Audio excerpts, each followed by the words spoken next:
Some people probably want to hear these stories and figure out what's happening to content creators on here. But anyway, Yeah, I talk about it in my video. I let people know the deal. They know.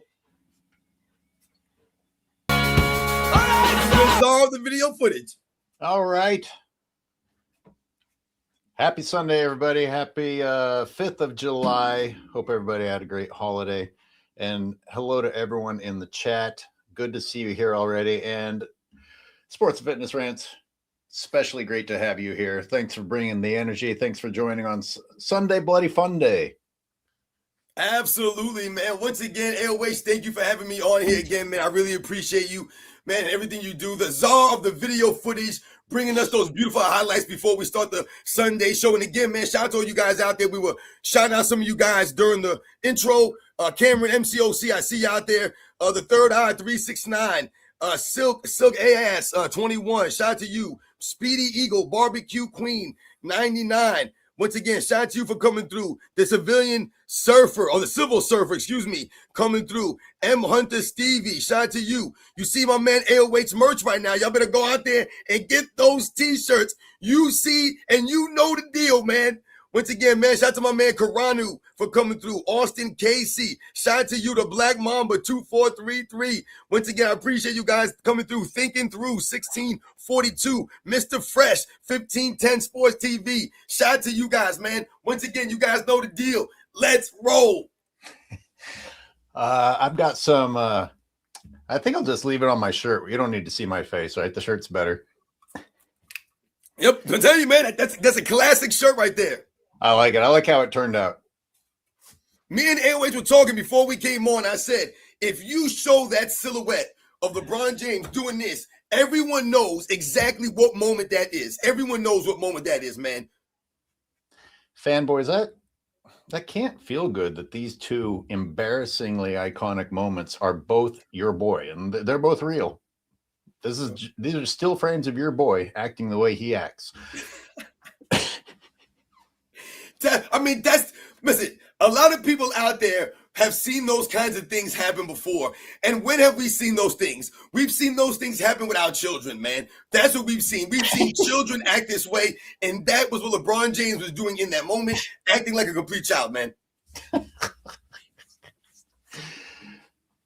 Hey, I got a question for you.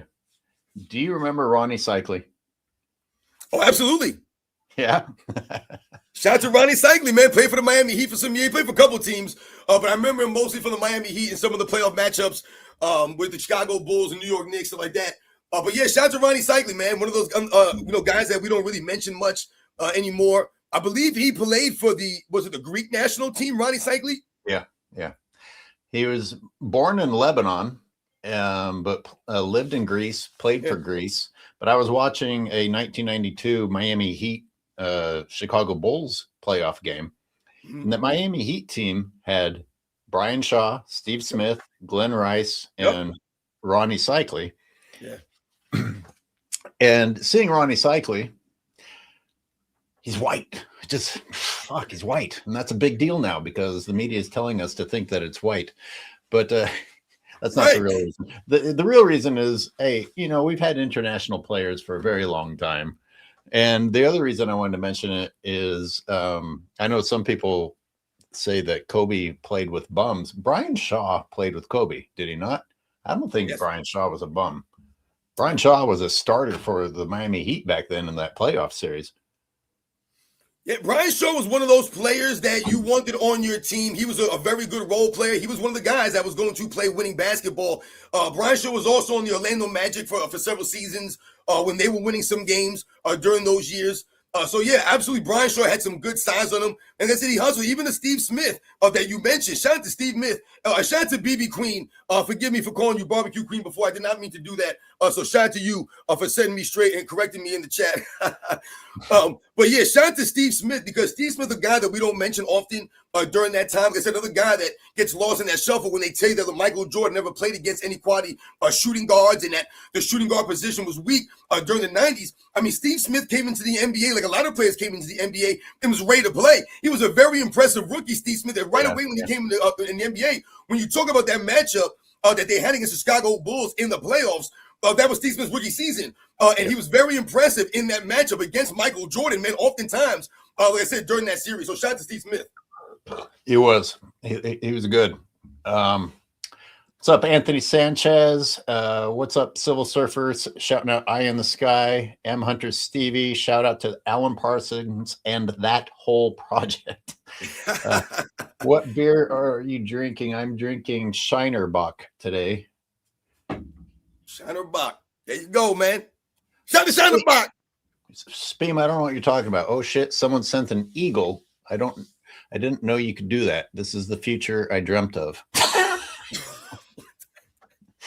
Speam, we'll have you on here in a second. You too, Siberius. The Black Mamba says, God bless sports and fitness rants and my main man, Angry Old Hoops. Thank you. How kind. Shout out to the Black Mamba.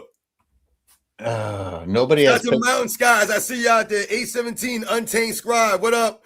Ed Mandel. What up, man? Shout out to you guys. John Freeman. Thank you very much for you guys coming through on a Sunday, man, and joining us. Import AI. I see you. Red Dead Fred. Salute. When you're what AI would say, he said you can't win with white dudes. Hey, you white, you Ben Affleck.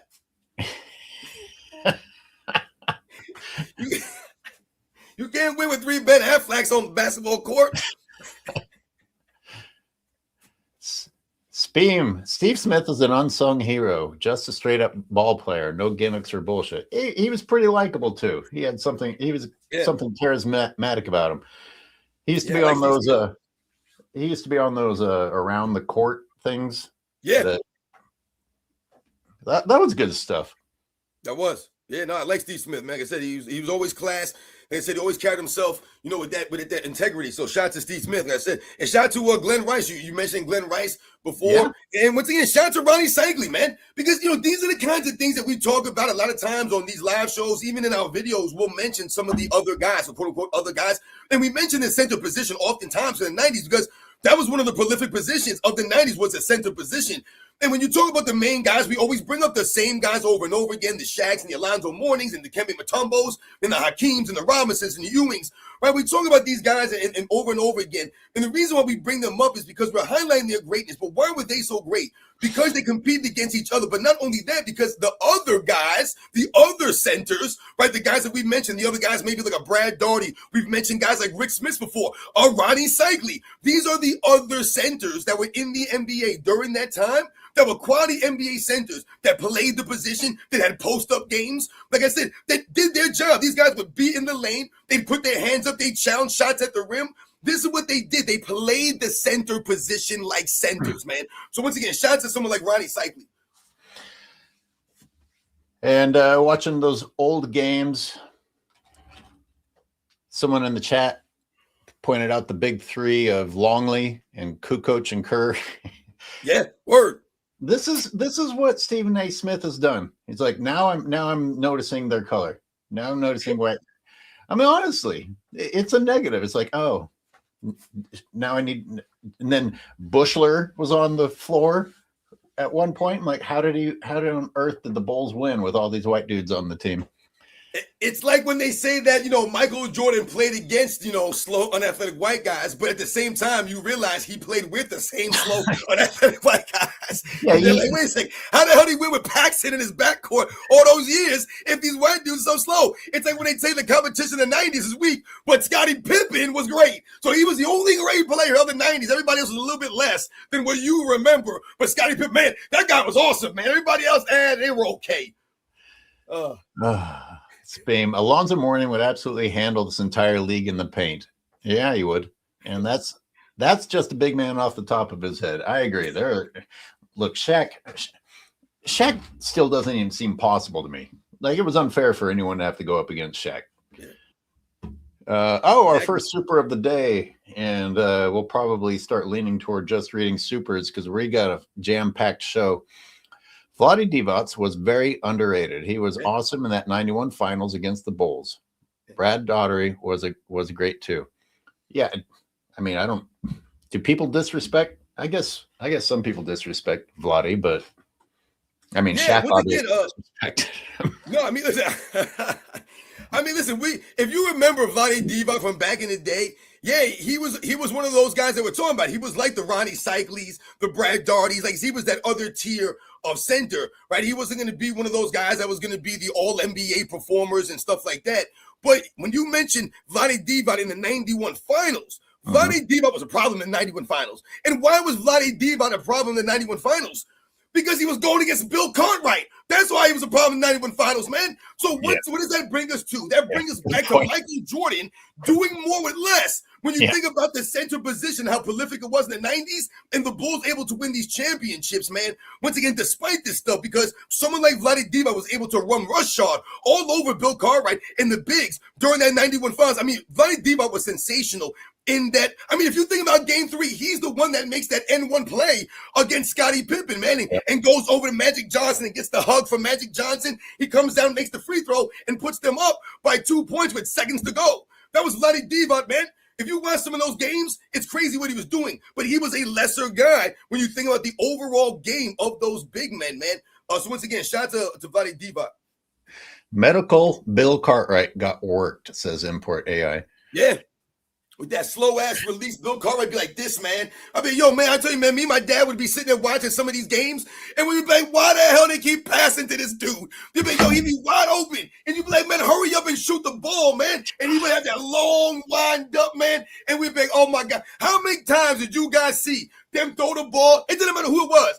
They would throw the ball to Bill Cartwright. He'd be wide open. And by the time he wound that bitch, oh my goodness, man. By the time that thing came winding up, they was on him, man. On him. His free throws weren't very attractive either. Goodness gracious. Shout out to Bill Cartwright, man, because like I said, he played his role, man. Yep. He played his role. Speaking of playing roles, and you mentioned Scottie Pippen, I was also noticing that because I know, look, Jeff Hornacek's an easy target. He's I get it. I wouldn't be intimidated if I saw him lined up across from me either until he, makes you look like a fool on the court. But guess who he was guarding? Scottie Pippen. Scottie Pippen. Yeah, I saw that video. I mean, does that say something or does that not say something? I mean, just think about think about something like Tom Chambers. Yo, Tom Chambers was cold, man. He was a cold ass dude in the basketball court, man. And he's one of those guys who's forgotten. He should probably be in the Hall of Fame, Tom Chambers, but he's a forgotten player. Why? Why is Tom Chambers really not in the Hall of Fame? Not because he wasn't good to be in the Hall of Fame, because his era was so stacked that Tom Chambers seemed like a lesser player that maybe wasn't Hall of Fame worthy because he doesn't have the accolades. And why don't he have the accolades? Because the era he played in was stacked, man. But Tom Chambers was out there dropping dimes. I mean, putting up points, man. But I mean, yo, Tom Chambers had some moves, man. Inside, outside. And Tom Chambers would throw it down on you, man. He had some funk. He had a little bit of black in him, Tom Chambers, man. Does that count for something? Is that the only way? Is that the only way that white players can have some validation if there's a rumor that they have some black in them? Jump. Yeah, now I have to go back and be offended by that movie too.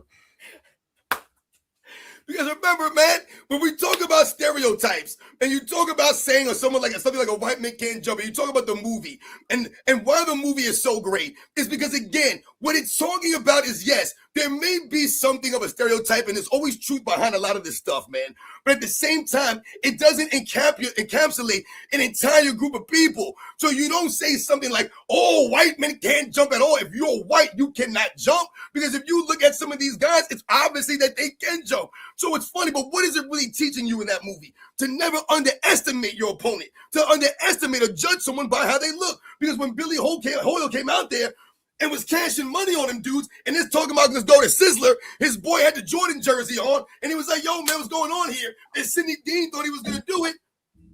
What happened? He lost his money, lost all the money. Red Factor with a super. Thank you. Mark Price was also shockingly overlooked. He was Curry before Curry and Kevin Johnson. You know, you brought up a really good point about the era, and it makes it more offensive, some of the guys that are going into the Hall of Fame now, because would they have gone into the Hall of Fame if they had faced that type of competition in the past? I mean, some of the people that they're putting in there. It's like you right? didn't have a problem with it until you see who's making it in. Right, and that's a big deal, AOH. You know, saying that what you're saying, man. That's so true, man. Because that's part of the problem now. When we talk about the standard that's being upheld, what would these guys, or excuse me, those guys have looked like under these lesser standards? What would Dominique Wilkins look like scoring the ball wise? What would his numbers look like if he was in fact allowed to take the gather step? If he was in fact allowed to manipulate the basketball when he's dribbling through the defense, when he's on the fast break and can take an extra step or two, what does that do for a dynamic player like Dominique Wilkins? I mean, when you talk about the standards overall in NBA's history and what those guys were forced to do, what does it do? What does it look like? Dominique Wilkins played in the same era as Michael Jordan, who's recognized as the greatest scorer in NBA's history. Undeniable, right? So how many scoring titles would Dominique Wilkins in fact have if he was not in the era of Michael Jordan?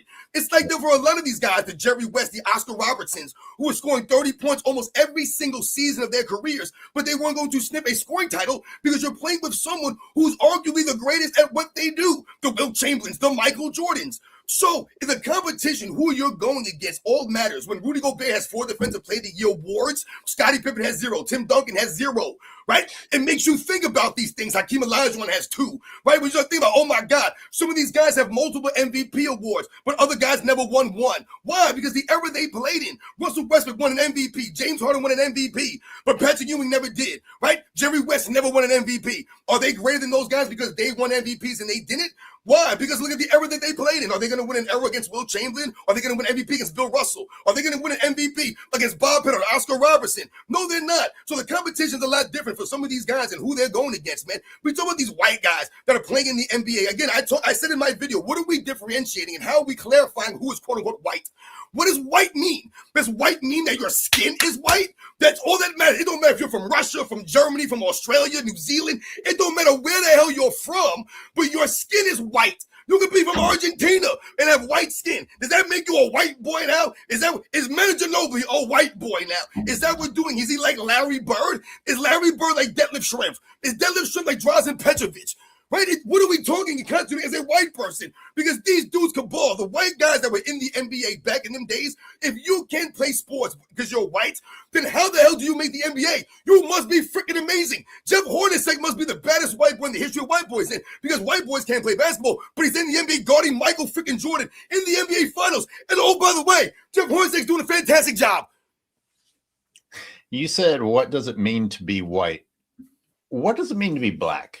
Because I feel like there's a big spectrum of people in the media claiming blackness, and I'm not going to touch it because I'm like, really? Because I don't know. This isn't the impression I was getting that meant, but I got to stay out of it. What does it mean? We saw a team full of white dudes in the Olympics in Serbia put the black dudes on the ropes. And oh, by the way, like you just mentioned, is Steph Curry really black? That dude's light as hell. So does it really constitute black? Do we need 2 light-skinned dudes to be one black guy? Do we need Jason Tatum and Steph Curry to constitute one really black dude? Does Jordan be blacker than LeBron James because he's from freaking Africa?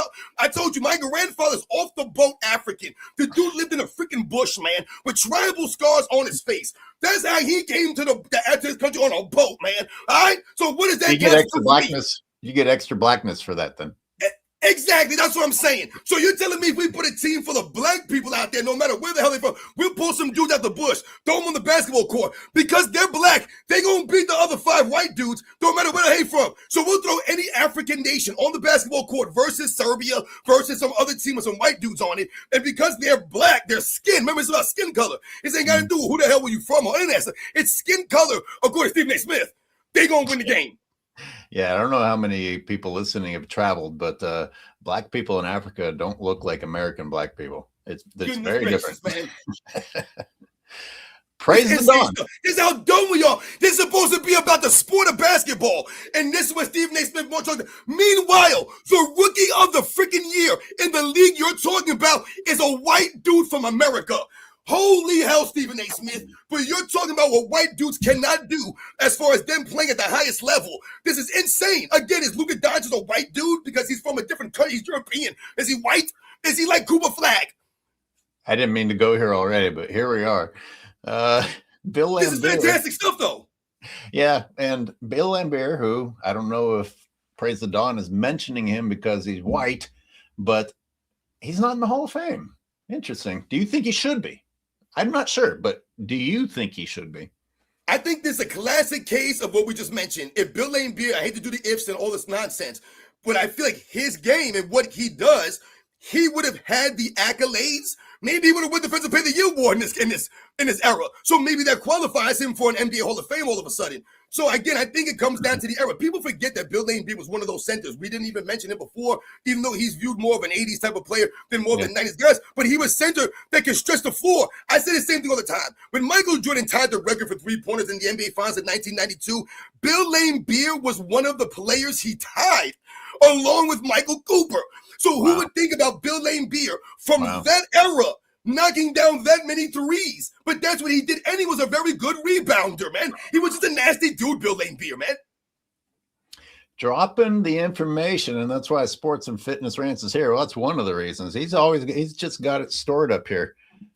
Yeah, man. I missed a couple of supers. This one, still remember Bill Cartwright's patented horizontal free throw shot. Yeah. Yep. Exactly. Emma Hunter Stevie, thank you for that. I was gonna say, I was wondering if I was getting people confused, but yeah, his that free throw was horrifying. Yeah. Yo, once again, man, no disrespect to Bill Cartwright, man, but dude, there were so many times, like I said, we were just looking at you out there like, come on, man. And this is what we're talking about. Michael Jordan was winning despite some of these fools out there goofing it up. Is Horace Grant overrated? Because I see an awful lot of his points are 90% because of Michael Jordan's assist to him. All he has to do is catch the ball under the rim and put it in. I'm not saying he isn't. Is he over? I'm not saying he isn't good, because I've seen him do some pretty athletic shit, but is he overrated? I don't know if overrated is appropriate for Horace Grant, because I don't think he's good enough to be. Is he a Hall of Famer? Absolutely not. Horace Grant, not a Hall of Famer. No way, man. We getting crazy now. I don't believe Bill Laimbeer's Hall of Famer either. What I told about with Bill Laimbeer, as I said, I believe it's one of those situations that maybe if he played in like this era now, because he was a guy that was stretching the floor back in them days, then yeah, maybe he would be Hall of Fame worthy. Like somebody like Draymond Green, for example. Draymond Green's not Hall of Fame worthy in the 90s, man. All right? But when you talk about Horace Grant, I don't know if he's overrated. I don't believe he's one of those kinds of players that you can really overrate, but I think he gets remembered for being better than he was because he played with Michael Jordan. They won, and now, once again, they try to diminish really what Michael Jordan was really dealing with. Like you mentioned, when we talk about sacrifice, this is what we're alluding to. The sacrifice that Michael Jordan made for Horace Grant, he made for these other guys. So Horace Grant was often put in very good positions. Horace Grant did what he did very good, and what he did very good was what the Bulls needed him to do very good. So Horace Grant around the rim was excellent. He was a very powerful player down low. I remember reading or hearing something about Horace Grant being able to two-hand dunk a 20-pound medicine ball. You know how hard that is to do, guys? But they said Horace Grant could, that was what the trainer said that Horace Grant could do. And if you watch Horace Grant's game, he was very powerful going up with those two-hand dunks. He was very powerful around the rim. He was actually a very good shot blocker also at that position. No, he wasn't Larry Nance or someone like that at that powerful position, but he was actually a solid shot blocker. And like I told you, he was a solid free throw shooter, Horace Grant. And yes, he made a lot of mistakes out there on the basketball court, Horace Grant. He often would get in foul trouble sometimes in these scenarios. He wasn't known as one of those guys that was going to go out there and get his own basket. So like you mentioned, Michael Jordan had to facilitate a lot of these guys scoring. And what they needed him to do, he did. And that was the key to the Bulls' success. Everyone playing their role. And remember, like we said, when we talk about these guys as role players, that's never been seen as a negative connotation. That was never a thing. So it was always a positive for Horace Grant to be a role player and play that role, man. I've got a little more nostalgic thoughts that I was thinking about the never-ending, I mean, how could I not? The never-ending media campaign about where is LeBron going to go. And even today, it just doesn't change. And it's almost always ESPN or FS1 making you think about it and pretending that he still has a home. And I thought about the end of Michael Jordan's career and how it ended, and how Jerry Krause, having the small man syndrome, basically prematurely ended something. But it was about Phil Jackson largely, and Jordan was loyal to Phil Jackson. Yep.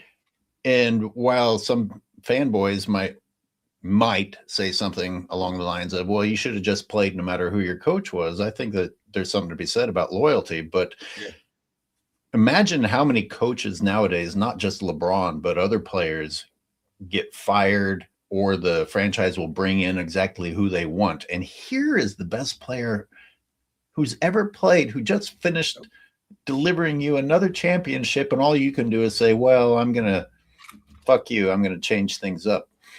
Now, what if, and again, this didn't even occur to me until recently, because this new generation has been brainwashed by the LeBron James way of doing things.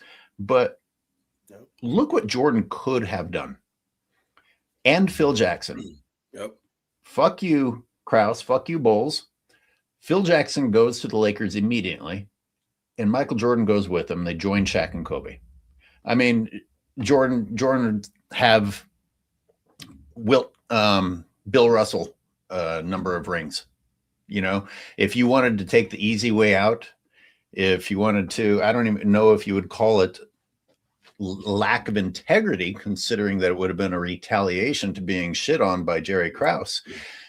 But it didn't even, like, you didn't even think about doing crap like that back then. And now it's common.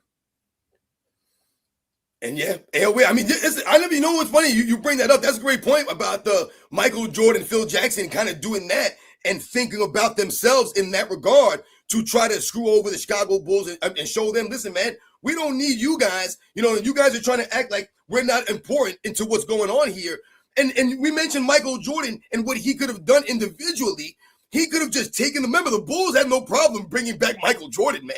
Right? They'd have brought back Michael Jordan, paid him whatever he wanted to be paid, right? But the thing was, they weren't trying to do the other things that Michael Jordan said he would have liked them to do for him, right? And for the Bulls overall, which is bring back a Phil Jackson, a Scottie Pippen, a Dennis Rodman, like bring back the guys necessary to compete for a championship. We've won 3 in a row.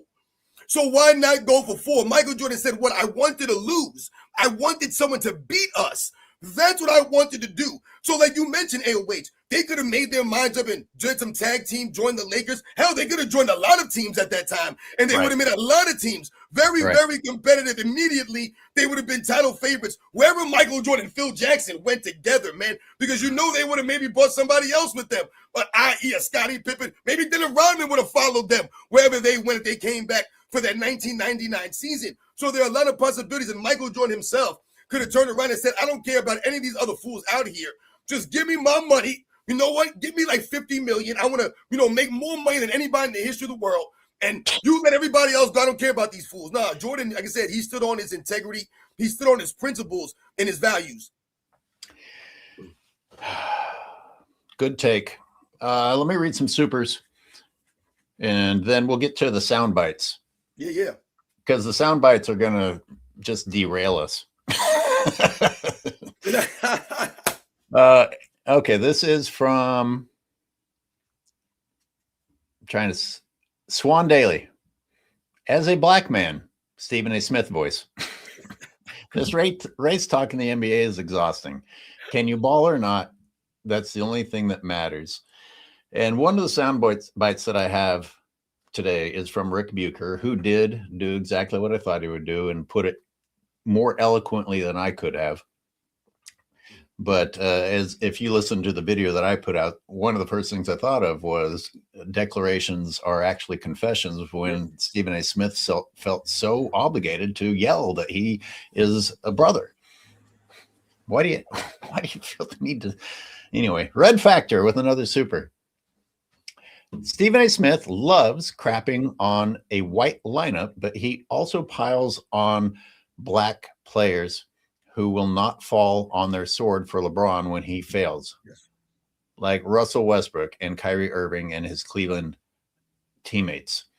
Yeah, I was listening to D.L. Hewley, and he says that Stephen A. Smith actually has a white guy obsession of some sort. He actually considers white people superior. So this is all fake I criticism of white people. Yeah, I want to say one thing about one more thing about the Stephen A. Smith thing, and I think that the problem for Stephen, because I think what Stephen A. Smith was trying to do here, he was trying to be funny, right? He was trying to make a joke. Oh, you can't have three white dudes, man. It's white boy central. It's white. Okay, so Stephen A. Smith is funny, man. We're all laughing. Steve. The problem with that is you're Stephen A. Smith, man, and really no one thinks you're that funny because what has Stephen A. Smith become? Stephen A. Smith's become a guy who tries to play both sides of the fence. What I've noticed, he's trying to be political now. So Stephen A. Smith has come across a guy who uses race, right, when it fits the narrative that he needs it to fit. So you can't then, in turn, my man, use race as a joke. I'm a brother. We're beyond this with this guy, Stephen A. Smith. You know what I'm saying? Because the joke is not landing. I don't know. I didn't get a lot of joking vibes coming from him, but maybe you're right. I looked at a lot of comments on this clip by Stephen A. Smith, right? When I saw it floating around, as people had sent this to me. And I went to the comment section of one of these things, thousands and thousands of comments. So I go to the comment section, and one of the running themes I saw in there is, he ain't lying, man. He telling the truth. Hey, listen, man, we know that he shouldn't have said it, but he said it. That's what a lot of people are saying. So if that's the sentiment was Stephen A. Smith ain't really lying. White folk can't play no basketball. Yeah, it's kind of a cop-out to say, I didn't mean it, or it was a joke, or it was entertainment, because it happened, and it's out there, and you have a stupid population that absorbed it, and something negative is going to come of it. I can't stand this entertainment excuse. Like, everything falls under the umbrella of entertainment now. And one of the guys he's talking about was Luka Doncic, who's one of the best players in the NBA. White, European, whatever the hell you want to label this fool. That dude is one of the best players in the league. All meanwhile, Nikola Jokic has won multiple MVPs over the last several seasons. Many people have considered him the best player in this very league he's talking about. So you have all that going on. Plus, we mentioned the Rookie of the Year, white dude. What are you talking about, Stephen A. Smith? It don't even add up just looking at those kinds of factors. Stephen A. must have really fucked up to get you to say something nice about Jokic. My goodness, man. The dude got multiple MVPs, but no. LBJ. White dudes out can't play basketball out here, man. You can't get three of them dudes together. A couple of seasons ago, he called Austin Reeves the best third option in the NBA. Why did he do that? He jumped on that limb. Why? For LeBron James. Yeah, man. The Lakers, man. They got look what they doing, man. Austin Reeves looking like the best third option now because LeBron James is always. But as soon as LeBron James gone, all of a sudden now he's a white dude. And great bringing that up, that Stephen A. Smith even mentioned Austin Reeves as a great scoring option, because he then turned around and made it sound like LeBron James suffered because they were giving Austin Reeves his chance. Anyway, let me read some supers. We're going to get to these sound bites. Why not promote Walker Kessler as one of the young up-and-coming white dudes in the NBA? Dude, you're the analyst. That the burden's on you. You're the professional. Why not promote Walker Kessler and be like, yo, man, the Lakers got a trio. I didn't even think about this. I didn't even see this trio coming. I wonder what they could do. No, instead we get, how you going to win with three white dudes? Now, how you going to win with three LeBron Jameses? Thank you, indeed. Armando Ruiz says LBJ is going to latch on to a contender in February. That's interesting. And is this another one from Red Factor? Did I read this? Armando Ruiz. Oh no, I already read this one. Yo, again, shout out to all you guys out there, man, coming through. Bad Machine, I see you. Crane 97, Jeffrey Madden. Fancy Me, what up? Should I read today's lineup? It's like a page long. Or should we just go? Here's one at a time. Whatever you want to get to first, whatever order you want to do, man. Just throw out the next topic or whatever you want to hit on. Well, I don't think I included this soundbite, so I'll mention it before we get into the sound bites. Someone else reminded us that Stephen A. Smith complained about Steve Nash getting a coaching job with no experience. Like, he really went off on it. Like, he played the race card big time on that. And look, it almost doesn't matter if there's any validity to it whatsoever, because I have to ask, did Stephen A. Smith have a problem with JJ Redick getting a coaching position? Did he say anything about it? No, I think he promote that? Didn't he say that was what the Lakers needed? Well, it just shows the real reason that Stephen A. Smith does what he does. He's in LeBron's pocket. Every now and then he'll pretend like he's not, but he is. This whole thing's a fucking distraction. Yeah, but the fact that you bring up JJ Redick and the coaching aspect of this, because even other than JJ Redick, what if somebody would have came out and said, well, you can't win a championship with 3 coaches on your sideline, 3 black coaches. You got to sprinkle some white dudes in there. You can't have 3 black coaches on your sideline. If someone would have came out and said that, Steve Nash would have been up in arms, man. These people would have been flipping out and acting crazy, man. Like, it's insane when he says something like this, because like I said, if it was the other way around and somebody would say something like that, like, oh, well, if you want a dynasty, don't get a black head coach. They're only good for like 1 championship at a time, but they're not going to get you a dynasty. If someone says some asinine statement like that, then people would be up in arms and have a certain way, feel a certain way about that. But Steve Nash would come out here and say you can't win a championship with 3 white dudes as your best player. And he said that, and think about why he said that though. He said in this kind of NBA, in this iteration, he said, of the NBA. And to me, that's even dumber, because to me, this is when the 3 white dudes would be able to lead you to a championship. Because isn't this the most diverse NBA that they keep telling us about? Because you have all these guys from everywhere now. So I told you have guys from Israel playing in the NBA now, guys from Canada, Australia. You have guys from almost everywhere. So they keep telling us, man, you got all these guys. Jordan wasn't playing against all these guys. No. Those guys that are in the NBA today from some of these other countries, they would have been good enough to make the NBA in the 90s. Again, when you made the NBA as a European basketball player, and I'm including all the other countries outside the United States, no disrespect, man, but if you made the NBA, Arvydas Sabonis, Sarunas Marciulionis, Detlef Schrempf, Drazen Petrovic, Vlade Divac, you had to be one of the best European players. You had to be one of the best players of your country to make it to the NBA, to even sniff a chance to play in the NBA back in them days. Now you got every random dude from every random country. Hey, man, I got a shot to make the NBA now. Everybody got a chance now. So don't tell me the white dudes couldn't do it now, because this would be the time the white dudes could do it. Yeah. Which obviously hurts his point even more, because you could put together a white super team. Oh boy, he's really got me stuck on race now. What? Let me put you on the spot. Put together your ultimate white super team in the NBA right now and your ultimate black super team in the NBA right now. Or is it everyone against white? You can pick any ethnicity that you want to. Yeah, but anyways, think about what you just said. If we're talking about just this era right now, if we just said over the last, let's say 5 years, let's get the best white dudes. Once again, we're talking about skin color here. It don't matter where you're from, apparently, Stephen A. Smith. If you white, you Ben Affleck. So we get 5 white dudes, we get 5 brown guys, and we put them on the basketball court. The last 5 years, who are the best players, man? And if you break it down, we don't even have to do that. We don't even got to do that, because we just saw in the Olympics a couple of years ago. We just talked about this. Serbia had their white boys out there. The 5 best white dudes they got representing their country. And we had our brothers out there. We had the brother LeBron James. He's down with the brothers. He's the blackest black dude in the history of black dudes. He's blacker than Muhammad Ali. This is where we've gone to now. You know what that means about Muhammad? You know how much you're disrespecting Muhammad Ali when you try to say that LeBron James is just as black as Muhammad Ali, man? Are you freaking kidding me? So we had the black man LeBron James out there. We had Joel Embiid, who's not even freaking American, but we had the dude on our team from Africa that's even more blackness back up. You had him out there. You had the greatest light-skinned basketball player in the history of the game. You had Steph Curry out there, and what did you do? What did it matter? You had Kevin Durant. He's pretty damn black. He's so black the man's got ashy ankles all the damn time, and it still didn't matter. The Serbians had him on the freaking ropes.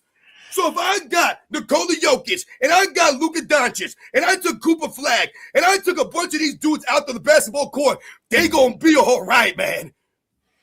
I mean, it's a legitimate.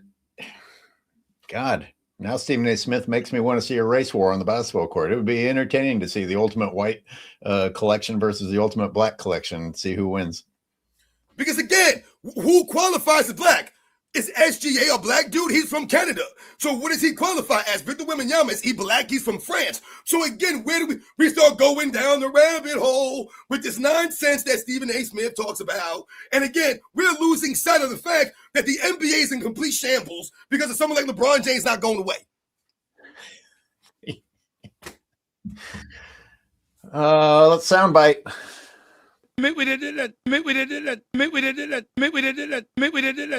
I'm a brother.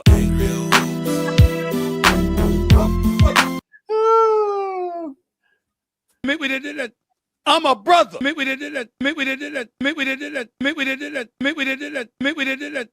I'm a brother. Argument raised was that Jalen's intelligence rubbed people the wrong way. Okay. So did you know that I actually have more race topics besides Stephen A. Smith's? Were you aware of this? I wasn't aware of this until I heard Nope. Bucher talk about this. Not either. So one of the excuses that's been put out, which I was completely unaware of, was that the Celtics didn't want Jaylen Brown because he was too intelligent or he projected too much intelligence. I knew nothing about this, but anyway, here's Bucher talking about it. With a scout and an executive saying that he always thought he was the smartest guy in the room. Those looking to play a race card immediately jumped on that as evidence that the Boston Celtics, whoever made that contention, is afraid of an intelligent black man willing to ask questions and speak his mind, which misses the point behind that observation. The accusation of thinking you're the smartest guy in the room isn't an attack on being intelligent. It's an accusation of being arrogant.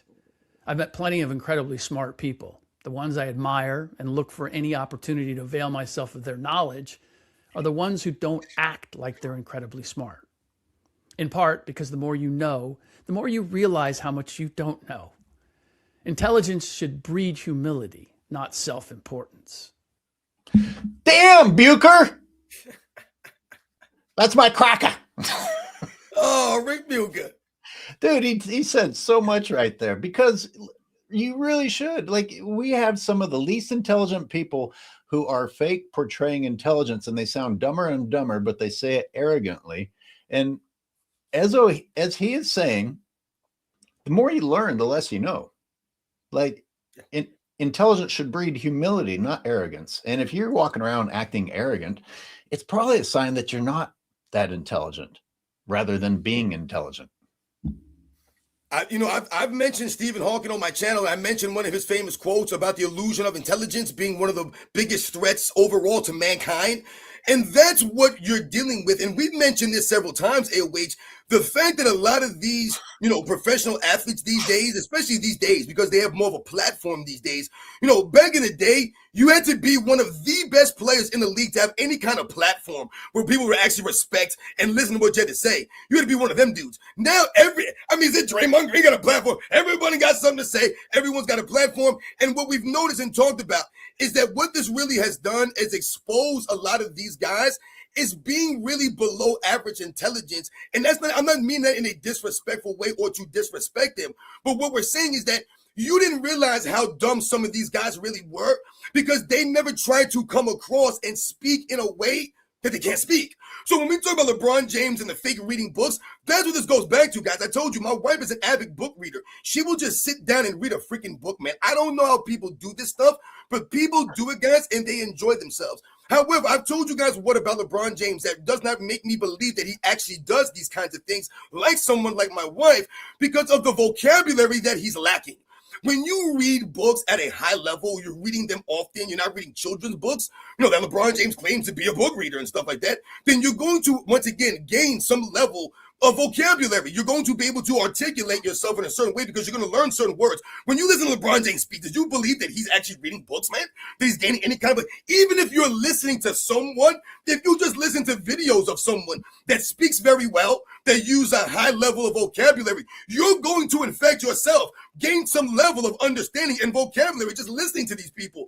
So really, what has LeBron James shown you guys over the years that he has any kind of level of understanding? He's read all these damn books. He's really very well versed. No, he curses all the damn time. He speaks like a fool. He chomps up all these sayings all the time and doesn't seem to understand what they mean. And overall, Jaylen Brown, what I heard about Jaylen Brown, the report that I heard that came out about Jaylen Brown is that he's in fact just like a LeBron James type player, where he's a guy who believes, like Rick Bucher is talking about, guys who believe they're smarter than they really are, and how dangerous that is. Because in fact, if you actually do understand anything about life and about the world, you'll realize we don't know a damn thing about anything, and you definitely don't know a damn thing about anything. And for some reason, we all believe we're experts on every single situation and topic, even though we have no experience, none of these kinds of things. We've never done any research on these topics. And again, we refuse to listen to people that know more than us and have a better understanding and perspective on these things.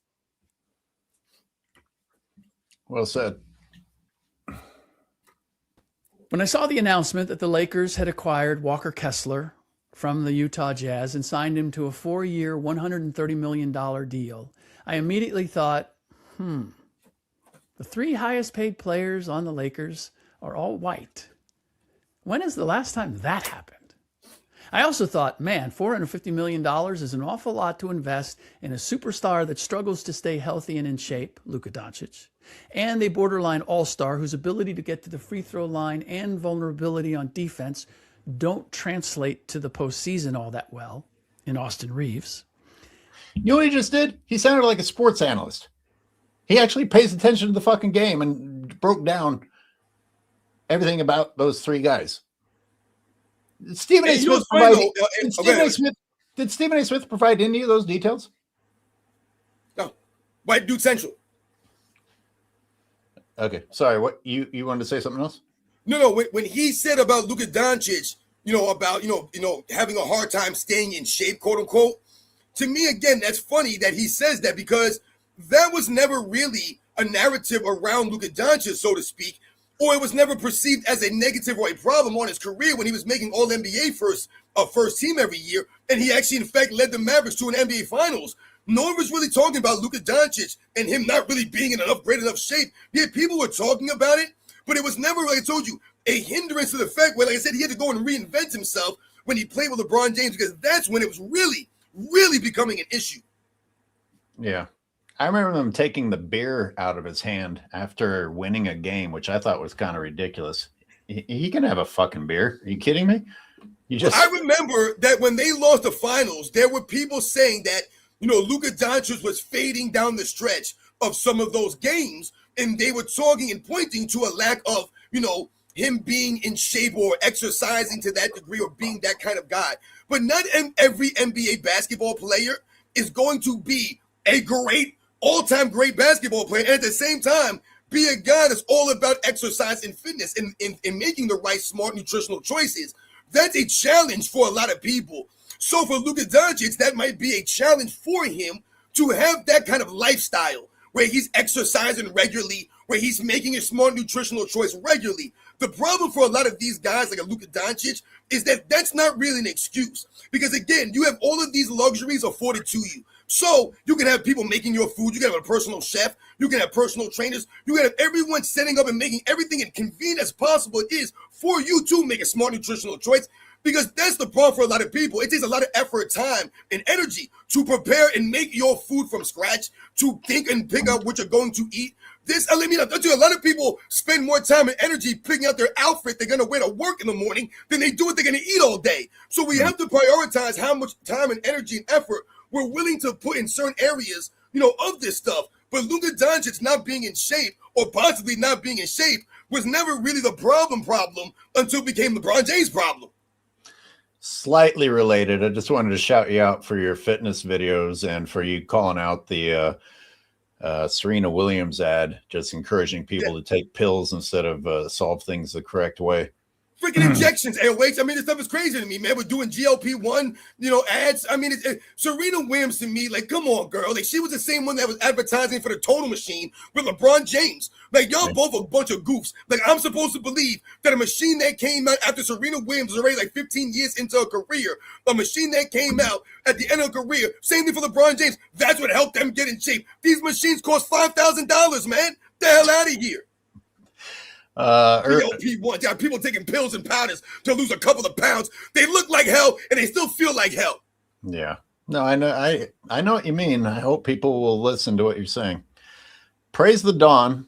This is probably from what we were talking about earlier. They are pseudo-intellectuals, and thank you for that. Super.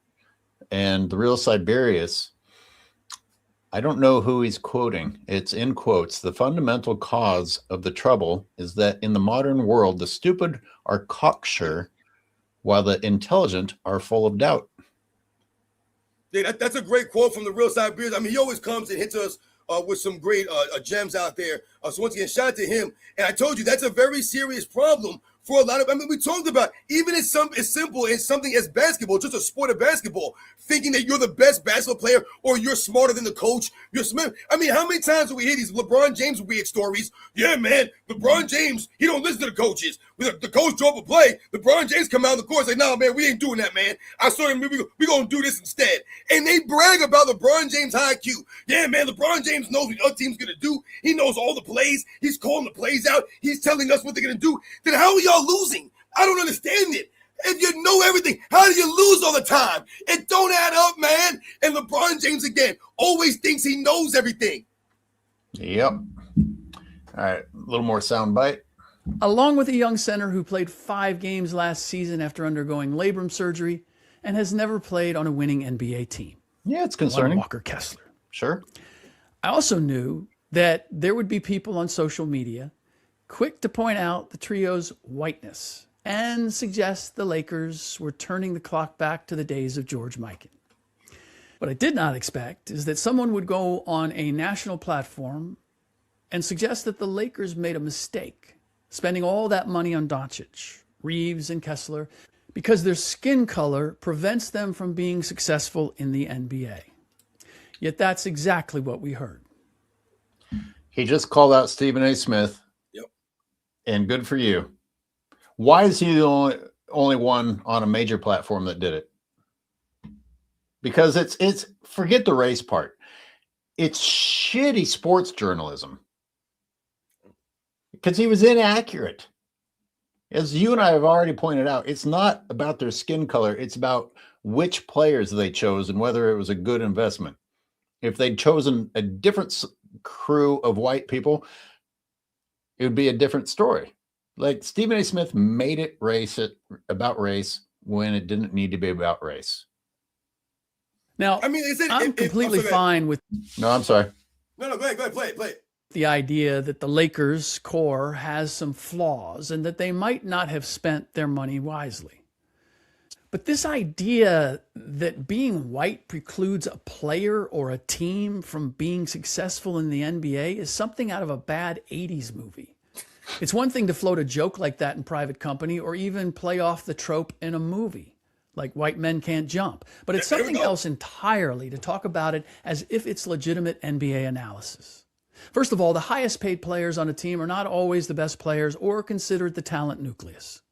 Second, Reeves and Doncic were the Lakers' top 2 leading scorers and arguably their most impactful players last year. Bam! How did people forget that already? There you go. ESPN has been filling your ears with so much shit that you don't even remember the season and you think that LeBron James was an impactful player. He was garbage. Year. Was anybody suggesting that because they are both white, they had no chance of doing anything? Not at that time. Not until LeBron needed to be bailed out of why he has no home. Right. If Quentin Grimes or Colin Sexton end up being more important than Kessler, are the Lakers then validated as having potential because a black player is part of the core? Luke Kennard was more effective for the Lakers than Gabe Vincent as a floor spacer last year. Was that extraordinary because he's white? Denny Avdia and Donovan Clingan were at the core of the Portland Trail Blazers turnaround last season. Was anybody dismissing the chance of that happening, of them making the playoffs because those two are white? What the hell are we doing? Why are we tolerating such Looney Tunes, dog whistling, race baiting, anything to be provocative nonsense? Thank you. It's a joke. Thank you. It is over. Before we listen to the clown again, just a shout out to Rick Bucher. I mean, that last sentence or two were just bam. Yeah, that was absolutely fantastic from Rick Bucher. I don't really see or hear much from him. I don't really get sent a lot of stuff from him. But yeah, it's great I always liked a lot of the stuff and a lot of the views that he had on a lot of these programs. So shout out to him, like I said, for just saying that some of the things that he said. He spoke very well right there. Once again, you see how a grown-up can speak once again, you know, when you put your big boy pants on, you know what I'm saying? You put a grown-up in a microphone and you're able to speak eloquently. Once again, man, so shout out to Rick Bucher for breaking it down and saying the things that need to be said. Because again, that's really the main thing, like he said at the end. You know, like, why are we even talking? Like, how are we even talking about this stuff? Like, what the hell is going on here, man? This is the worst kind of basketball analysis and basketball talk. And this is what we have going on right now. This is what we got. There wasn't any basketball analysis in what Stephen A. Smith said. There was a shitload of information packed into a nice, concise, eloquent piece from Rick Bucher. Yeah. But Stephen A. Smith makes the big bucks because he entertains people with his drama. And unfortunately, that would only be possible if people were tuning into it. Right. They like. You know, I want to say one thing, LH, because yeah. I don't want to slip my mind, and I just want to say this. I remember back during the 90s, and I know we talk about this a lot, but you know, a lot of times, you know, we talk about the NBA going back to the NBA on ABC, and we talk about, you know, on NBC and the you know the slogans and the music. And I remember Bob Costas, you know, and Bob Costas was one of those guys that I always looked at as a dude that just could speak, man. Like when Bob Costas would have these intros, man, I'm like, damn, man. He was saying some things, man. It make you get like goosebumps sometimes. But I remember listening to Bob Costas talking in an interview. They were interviewing him on a podcast. This not that long ago. And they talked about the NBA coming back to the NBC and what that meant and his feelings on this and what he thinks that means for, you know, to help do for the NBA. And, you know, they were doing all this nostalgia stuff. They were asking him about all the people he worked with. And they got to Ahmad Rashad. And he talked about Ahmad Rashad in such a way that I had never heard anybody speak about Ahmad Rashad, not even Michael Jordan, who we all know is one of his good friends. And what he spoke about with Ahmad Rashad was that Ahmad Rashad was unique in and of himself, and that no one else, he said no one could do what Ahmad Rashad did at that time the way that they needed it to be done.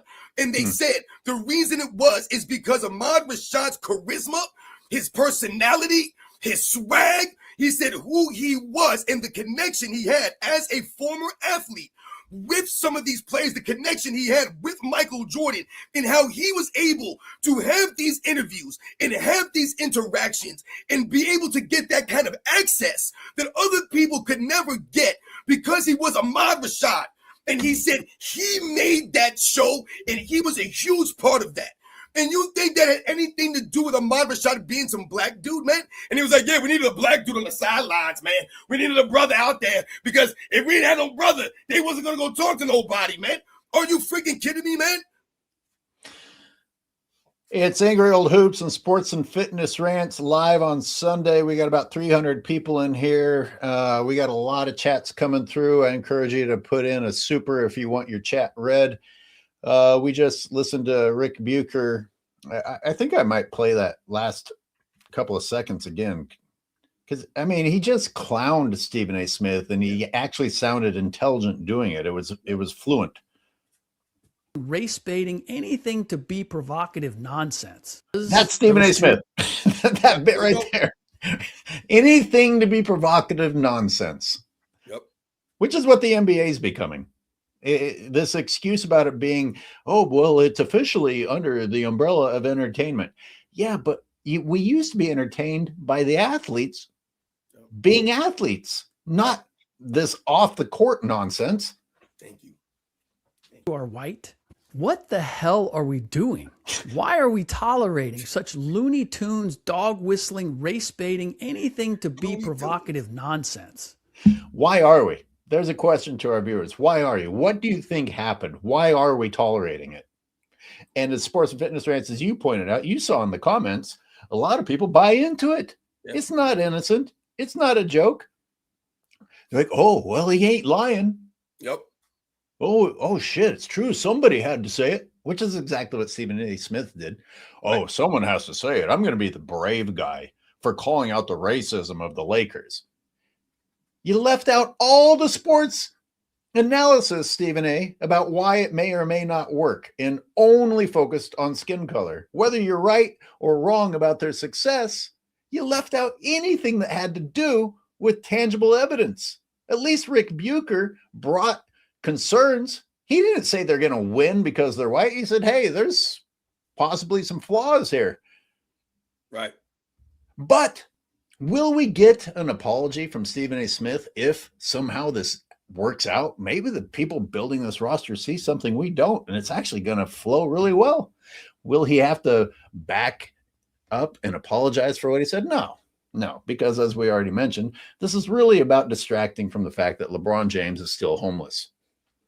You know, Rick Bucher said one good thing he said a bunch of good things in there. One of the things that he said, though, that stuck with me is he said, and he made a good point, just because you're the three highest paid players, it doesn't necessarily make you the three best players. And I think that's fantastic because when Stephen A. Smith is trying to, drive home this white dude central thing, is really he's trying to, make a mockery of how in an NBA, which is supposed to be, the black league, apparently, I guess to him, dominated by the black people, how could you then have three white dudes as your best players, but he's basing that off of the money they were making, right? But that's not necessarily the case. So he brought up the point that what if the third best player for the Lakers next season happens to be Colin Sexton, let's say, who's a black guy? Does that qualify the team then? Because you have two white dudes, not three white guys, as your best players, not necessarily your highest paid players. So I think that was a great point that he made, a differentiation there.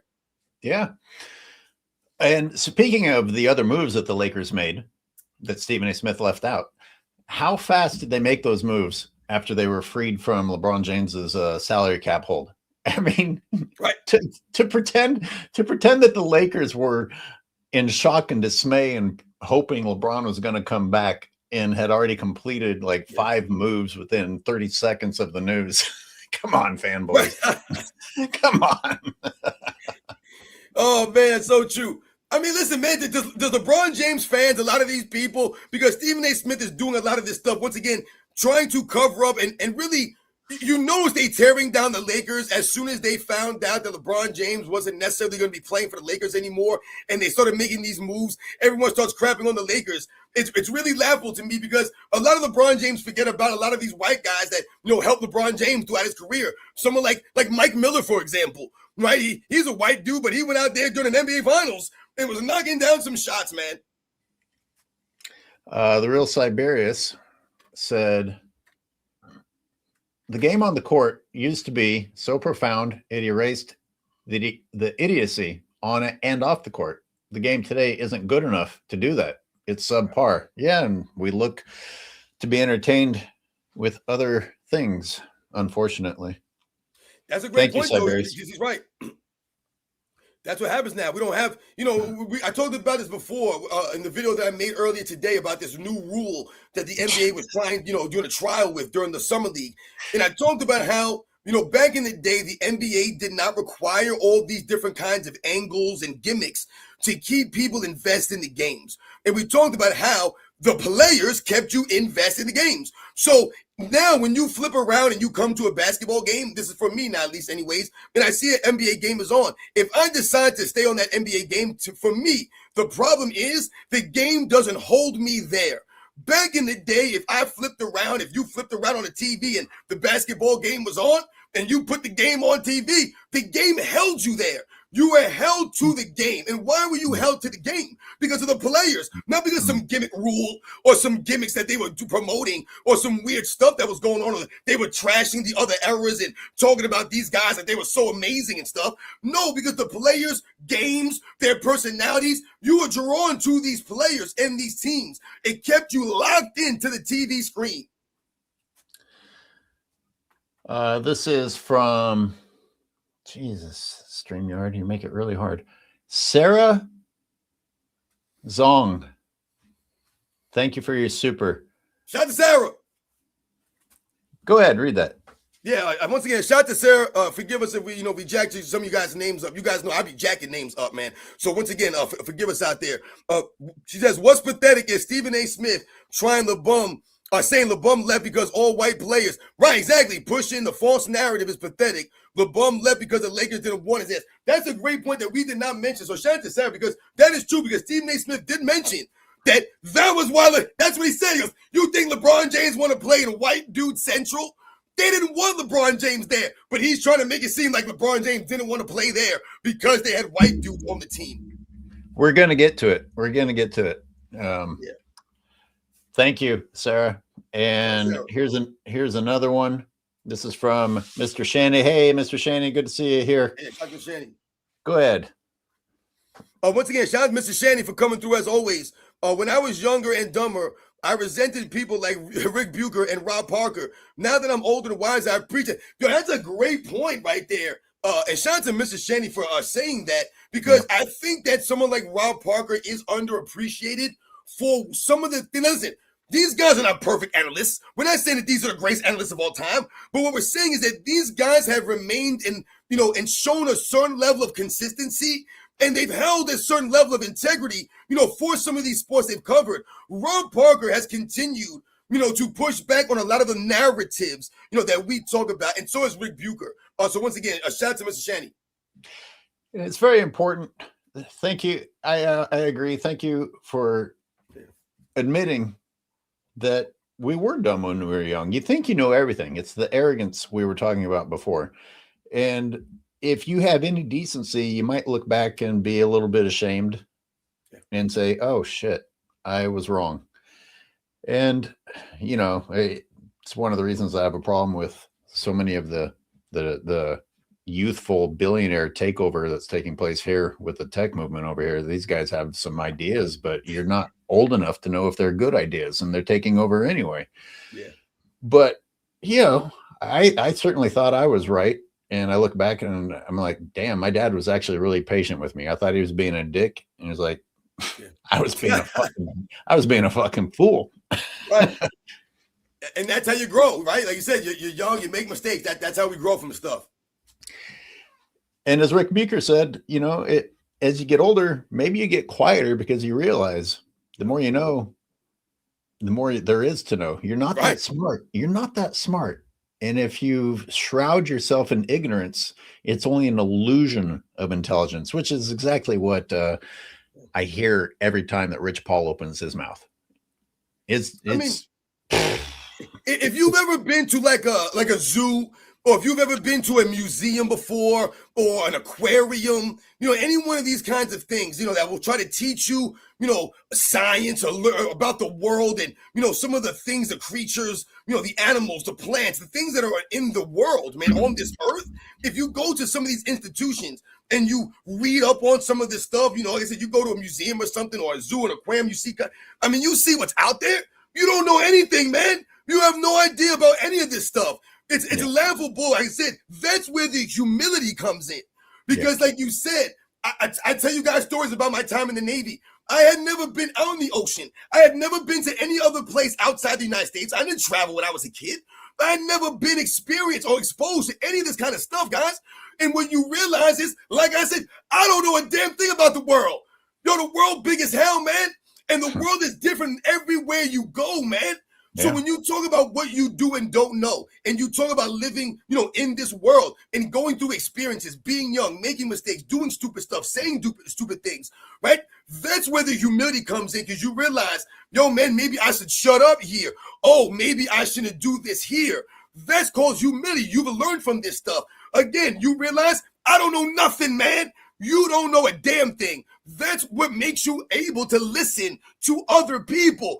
If you don't believe that other people can actually educate you and teach you, learn you up on something, then how you gonna listen to them? You're not gonna listen because you're like, yeah, it's in one ear and out the other, so to speak, right? Because you think you know. You think you're gonna just Google something, you're gonna just put it up there and type it in. That's not gonna give you the answers. You have to do research. You have to do, all kinds of stuff to understand a lot of these things, man.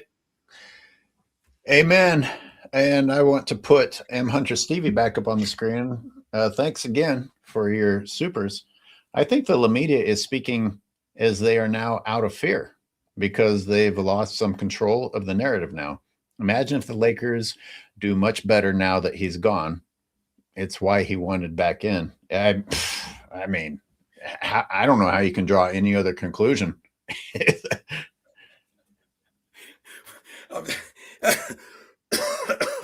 That's exactly, like they said, what else do you have now?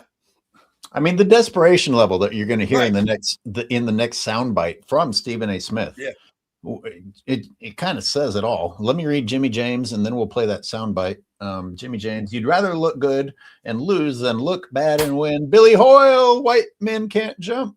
Oh, that's fantastic, man. Fantastic. And you know the funny thing about that is that once again, these are stereotypes that we talked about with the brothers out there, right? Right? You know how we want to do our things? We want to have our swag and our style. That's how we are, right? As a people, man. That's who we are. We want to look good because if you look good, you play good. You look good, you feel good, right? So that's who we are as a people. But that don't mean that white folks don't want to have no style. That white folks don't want to go out there and look good too. Pistol Pete was out there doing all kinds of stuff. Are we going to sit here and say, yeah, Pistol Pete, that dude was an innovator. Bob Cousy, white as hell. But where Bob Cousy from? Bob Cousy from New York City, y'all. When you watch Bob Cousy play the Houdini, the Hardwood, where do you think that swag and style come from? That creativity, growing up on the streets, man, of New York City, balling out there. That's his swag. He a white dude, but he was a pioneer of the game. Well, Stephen A. Smith would rather sound dumb and get paid than be intelligent and take a smaller paycheck.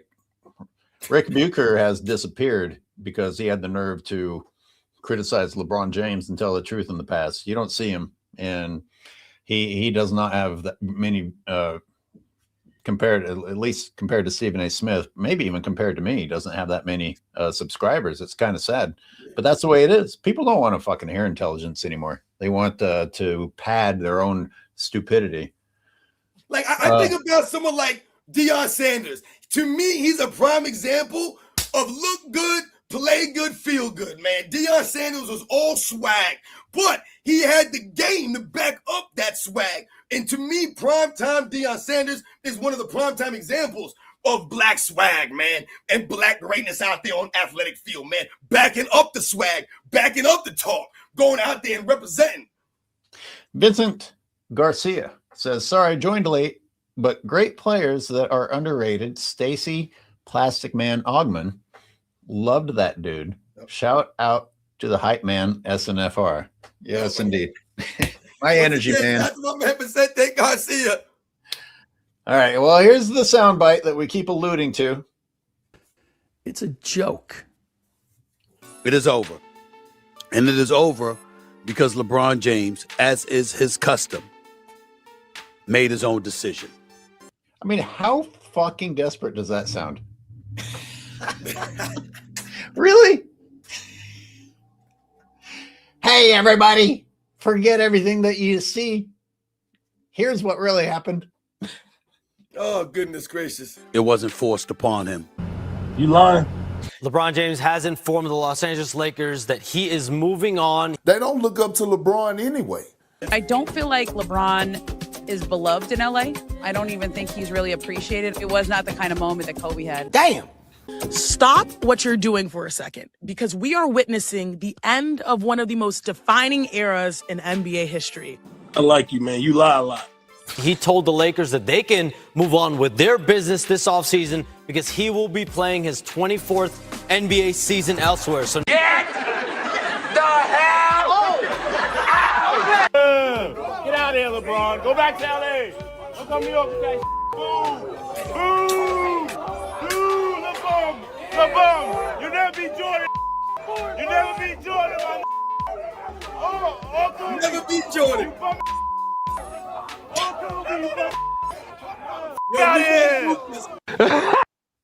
Dude, that shit right there was brutal in New York.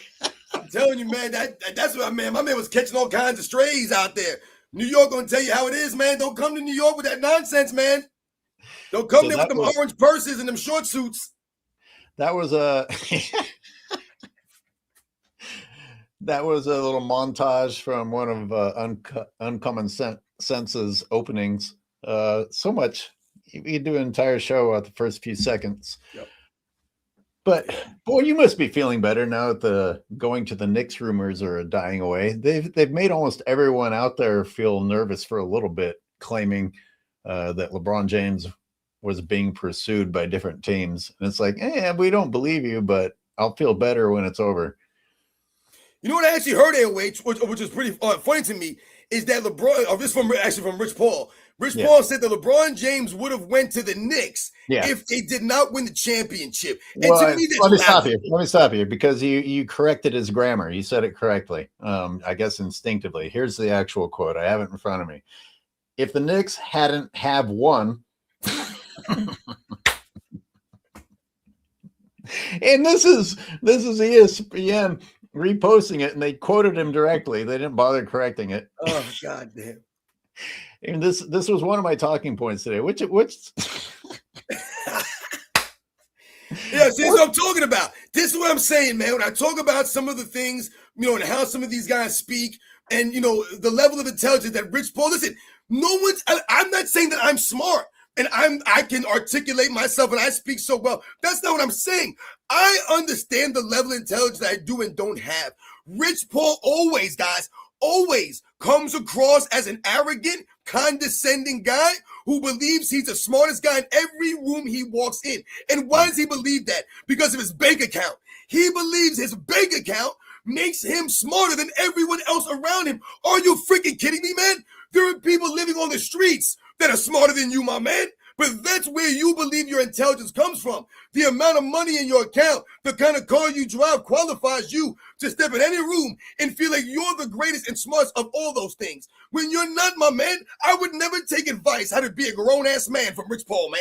Oh. You're not going to be the smartest person in that room.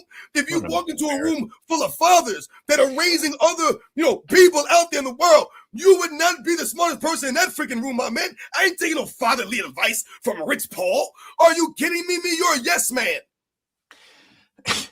So the rest of the quote is that there wouldn't even have been the whiteboard. This is the whiteboard thing. Many content creators made fun of Rich Paul's whiteboard.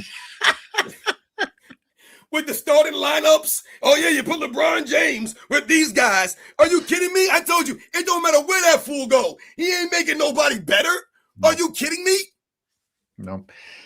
So anyways, it's very convenient, this little world that Rich Paul lives in. Hey, if the Knicks hadn't won, there would be no whiteboard because it would be clear that LeBron James would go to New York. Now, which not only is that just a weird, insanely weird thing to say, but which one's worse? Which one's worse? Like, hey, you guys almost won. You're just right there, and that's where I want to go. Like, this looks like an easy win for me. Boy, that's shameful. Yep. That's shameful. I think that's what made me think about that opening bit I did about Michael Jordan when Jerry Krause was fucking the Bulls up. Yeah. Saying, well, you know what? I'll go to LA and join Shaq and Kobe and take Phil. I think that's exactly what made me think about that. And here's the difference in today's society. It's like we actually would probably think differently of Michael Jordan. In fact, we would never assume that he would ever do anything like that because that's not the type of winning that you actually pursue as a competitive person. And here we are with a dipshit agent spewing nonsense constantly, and both scenarios are shameful. Both scenarios are shameful. Either one is LeBron James looking for an easy way out. Right. And living in the false reality, the convenient false reality of, oh, well, if this had happened, there'd be no question that LeBron James would be a Knick. That's You know what's funny about this AOH? This actually, again, see, I say the same thing a lot of times on my channel, how a lot of times when LeBron James fans, even people in the media, the Knick writes, when they say a lot of this stuff, really all they do is highlight LeBron James' faults and failures. And if you think about the New York Knicks situation, for example, here, LeBron James is in fact saying, Rich Paul is saying that LeBron James would have went to the Knicks if they had won. If they had not never won, then they would have went there. But really, if we think about LeBron James and the New York Knicks rumors, this has been going on for a couple of seasons now, that we've heard LeBron James maybe might go to the New York Knicks. But what did we always say? At least I always said, the New York Knicks do not need or want LeBron James. And what do you see happen and transpired for the New York Knicks? They actually, in fact, won the championship despite having those LeBron James maybe rumors, because they never needed LeBron James. So you brought up a great point when you say, what's worse, maybe going to a team that maybe almost won a championship, or going to the team after they won a championship? You know what I'm saying? It's crazy when you think about something like that, because this really shows that the New York Knicks did not need LeBron James to win this championship. Yeah. I mean, number one is, oh, you're already the champions? Let me join you. Oh, you are almost the champions? Let me join you. What a fucking coward. I mean, yeah, I get you guys over the top. I get you over the hump. I'm LeBron James, man. I get you to do anything out on the court. I would say that Jordan going to the Wizards is brave because of what a shit team and franchise that was, but it wasn't even about being brave. It was about him wanting to come back to the game and contribute to it in a different way. He had no aspirations of winning another chip.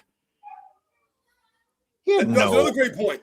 I mean, think about it. LeBron James is upset. We're hearing rumors that he's upset that maybe the Lakers didn't offer him enough money, that he didn't get really the treatment that he thought he was going to get. He's not having teams beat down the door, for his services. And then you contrast it to Michael Jordan's 2 years on the Wizards, when he essentially played, for really nothing. If you think about a lot of the money that he made like maybe $1 million from his actual basketball contract, because we know that he donated, one of those years to the 9/11 victims. So if you think about the money that Michael Jordan actually made playing basketball for those 2 years for the Wizards, the man basically paid for free, all right? When he could have demanded any amounts of money from maybe another team. Remember, he made an agreement with the Wizards and the organization to come back, and he was promised certain things. There were stipulations. And Michael Jordan, once again, if you look at the Washington Wizards, right, and you look at their attendance, and you look at the attendance before Michael Jordan, and then you look at the attendance when Michael Jordan came,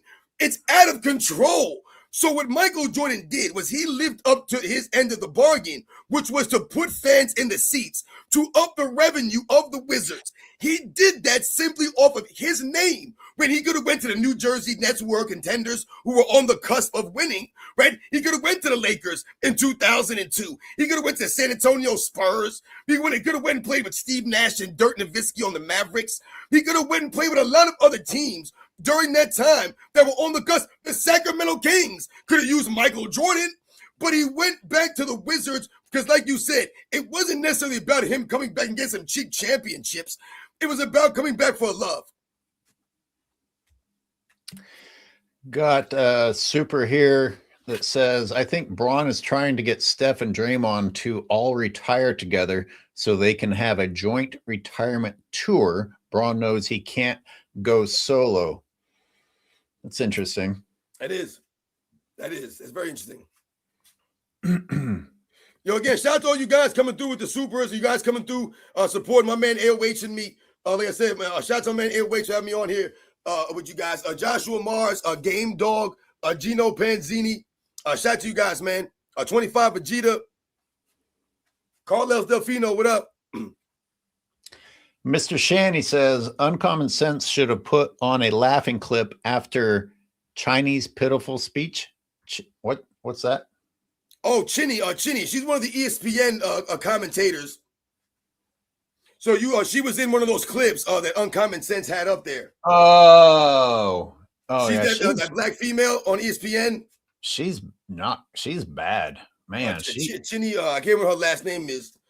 Chinny Bang Bang.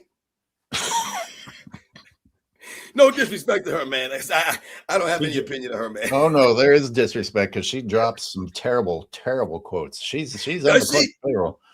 Oh yeah. Oh God, they got everybody. They got everybody out there. Well, who was talking about the relationship, the partnership? Oh right, yes, you're right. You're right. With the contractual relationship with ESPN and the NBA now, well, they don't even have a choice to just report on the game in an actual level playing field. Yeah, Sarah's back. Thank you. LeBum has had the greatest hypothetical career. I've started a new video that I haven't finished editing, that is all about the LeBron James's career of ifs and words. I told you, LeBron James, one of them careers that, like you said, when you go call and check on the resume, like Sarah was saying, everything evaporates, man. Smoke screens and mirrors, man. Don't call and check them references out. Yeah, well, I mean, he had some game time with his son. That matters, right? That makes you an all-time great. That's right. I mean, hey, Jordan never won an in-season tournament. LeBron will always have that on him. You're right. You're right. You got that. Oh my God, fanboys, do you hear yourselves? In-season tournament MVP. Vincent Garcia is back with another super. Thank you very much. It's like LeBum's friends trying to say he quit when in reality he was fired and escorted off the property by security. I mean, oh my gosh, that's hilarious, man. I tell you, it's like, you know, LeBron. I mean, if we think about this, it's kind of funny, but LeBron James actually and he was actually acting, or a lot of these guys were acting, you know, like, you know, the guy from the movie Office Space. So, you know, the guy Milton from Office Space, you know, he was fired, but they never really let him know that he was fired. So he never really got the hint, right? You know, he stopped getting, he was getting a paycheck. There was a glitch. He was getting paid, but, you know, they had fired him. So they eventually fixed the glitch. They stopped sending him a paycheck. They stopped paying LeBron James now. They didn't offer him a contract, but they didn't want to tell him that he was fired from the job. So he was still coming into work all the time, man. And they had to find out a way to let him know that he was fired. They moved his office down to the basement, and it didn't even matter. He kept coming in with, as long as he had a stapler, he was good to go. So LeBron James was hoping that he could get that contract. They stopped paying him. They fired him, but he didn't want to leave, man. I'm going to have to make a video replacing Milton with LeBron James. That was a little. I want my stapler. I want my stapler. That was a little bit random, sports and fitness rants, but I give you props because you shouted out one of the greatest movies ever. That is a great movie. If you guys haven't seen the movie that we're talking about, Office Space, it's called, you guys should definitely go and check that movie out. It's very relatable to a lot of people that have ever worked a job, man. Yeah. Not even just an office job, just a job in general with people, man. Like I said, if you're into comedy, it's just a great movie, man. Once again, Office Space. Mr. Shanny says, don't forget about misconstrued, goodest, and optionality. Oh. Okay. You know, I know, don't forget about you being out-talented. Did. Oh. That's a great vocabulary.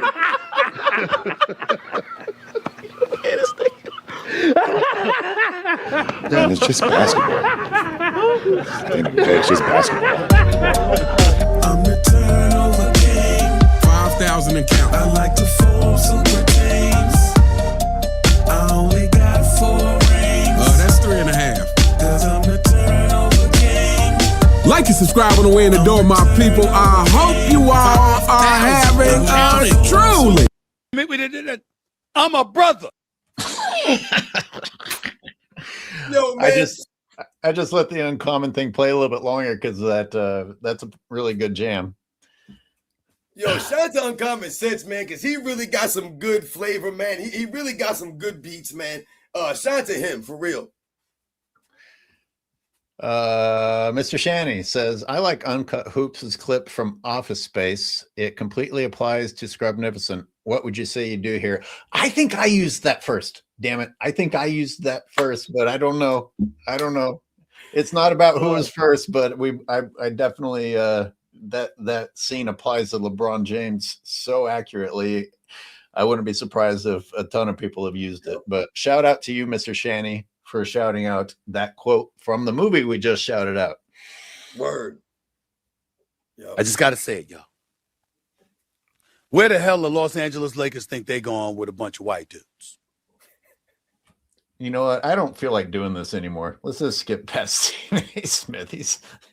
Do you want to do this anymore, or shall I skip? I think we pretty much let everyone understand, how laughable this stuff is. And really, remember, Stephen A. Smith also claimed that this was the history of basketball, that an NBA team never won a championship with 3 white guys as their best player. And we all know that that's not true, guys.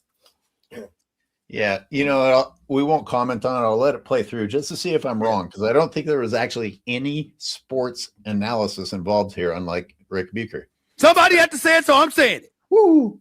He's so brave. Your 3 top players are white dudes? Racism. Really? Yep. This is basketball. In NBA history, when have you seen your 3 most prominent players on a basketball team all be white? Why doesn't he know the answer to that? And that takes you to the promised land. Somebody got to say it, so I'm saying it. ESPN that he has now spoken to 27 teams.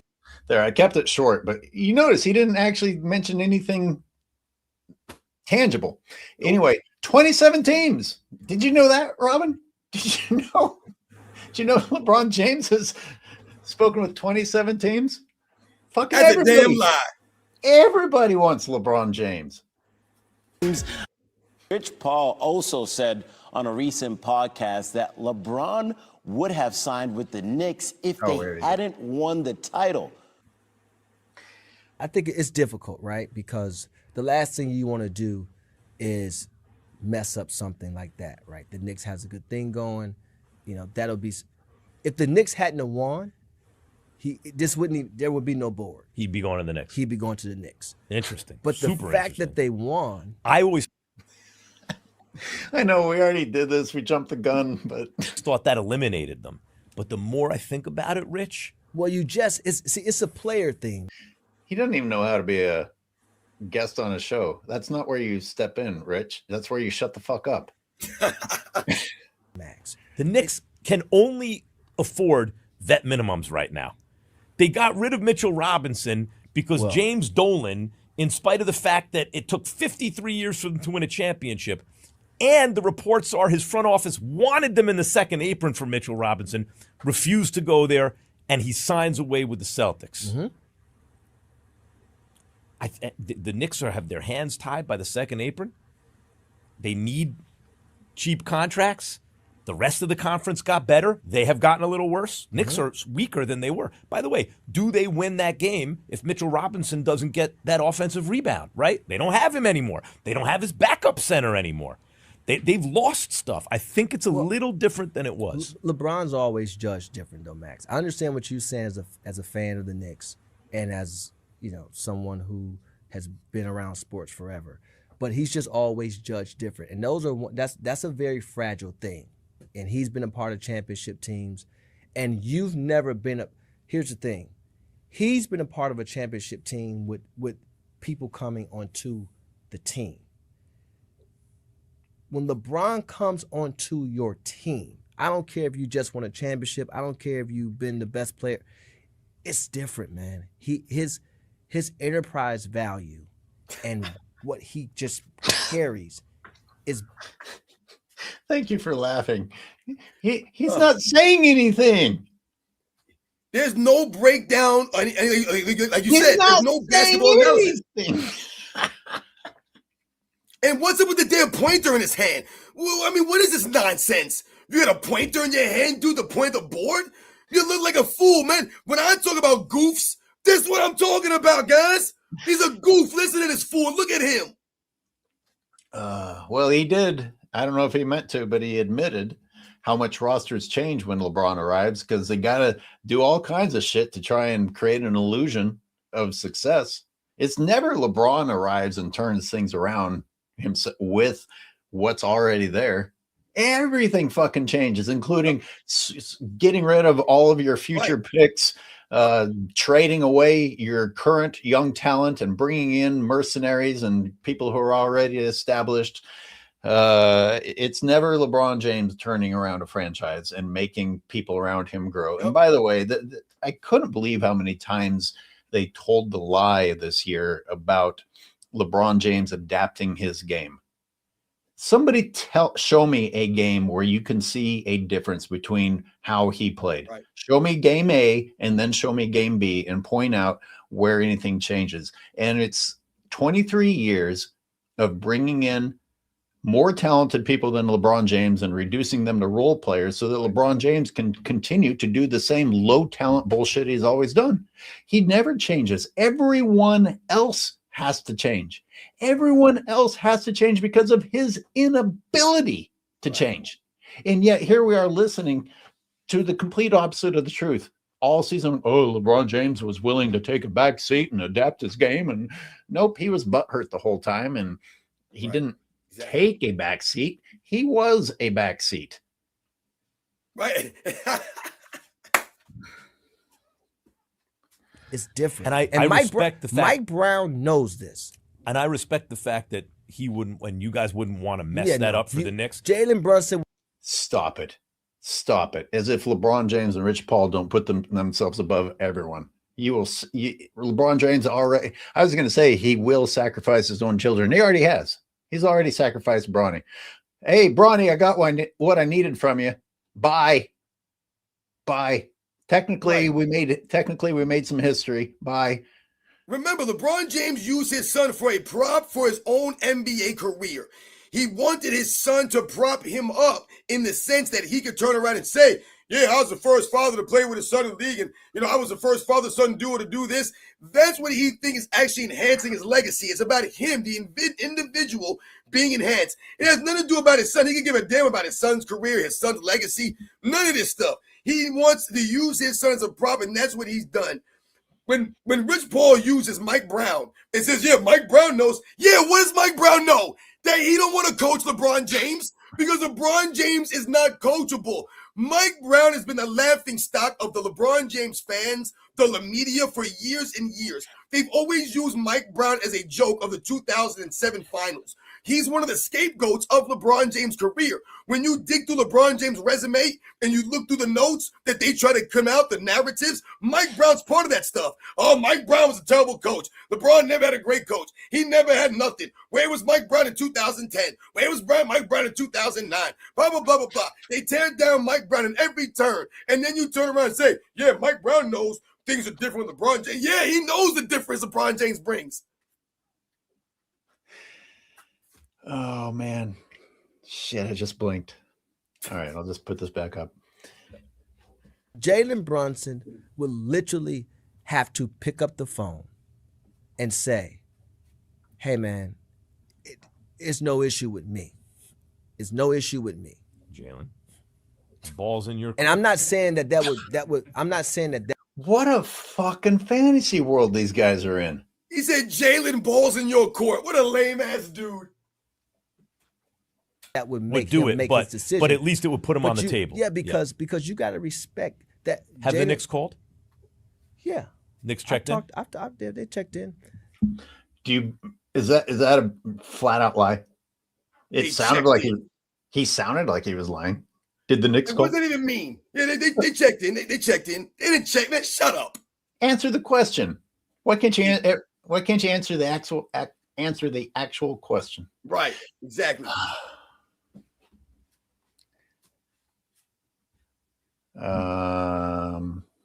With that, Nick Wright joins us. What a day. God. The Lakers won't be as good next year, even if they sign Duran. Look at this duo. Look at this freaking duo. They're not sports and fitness rants and AOH, baby. They are not the czar of video footage. This is a lame-ass duo right here.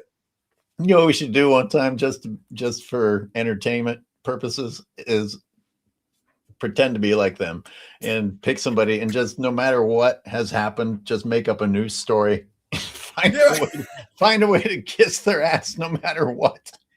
Yes. Oh, God. These idiots. What are they going to say? Oh, what are they going to say? They're not going to be as good. Even if they sign Walker Kessler, they'll go 53 wins to 43. I agree with you, Colin. They have been ready for the LeBron era to move on. Yeah. Oh, this is where they claim that the Lakers didn't do enough for LeBron again. And because of that, they did not try to fully contend their first postseason with Luka Doncic. Think about the world. Who again in the entire NBA, who made more moves than the Lakers did during LeBron's time? It didn't work out, but that's different than them not made making a lot moves. of moves in LA, AOH. I mean, like I said, a lot of moves in LA. And when Colin Cowherd says they're gonna go from 53 wins to 43 wins, what is in regard to what? Like those 53 wins were due to LeBron James? Like, oh, they're gonna be worse because LeBron James is not there, as if he was one of the key components when we all clearly saw the Lakers were clearly better when he was not playing as much when they were in the beginning of that season.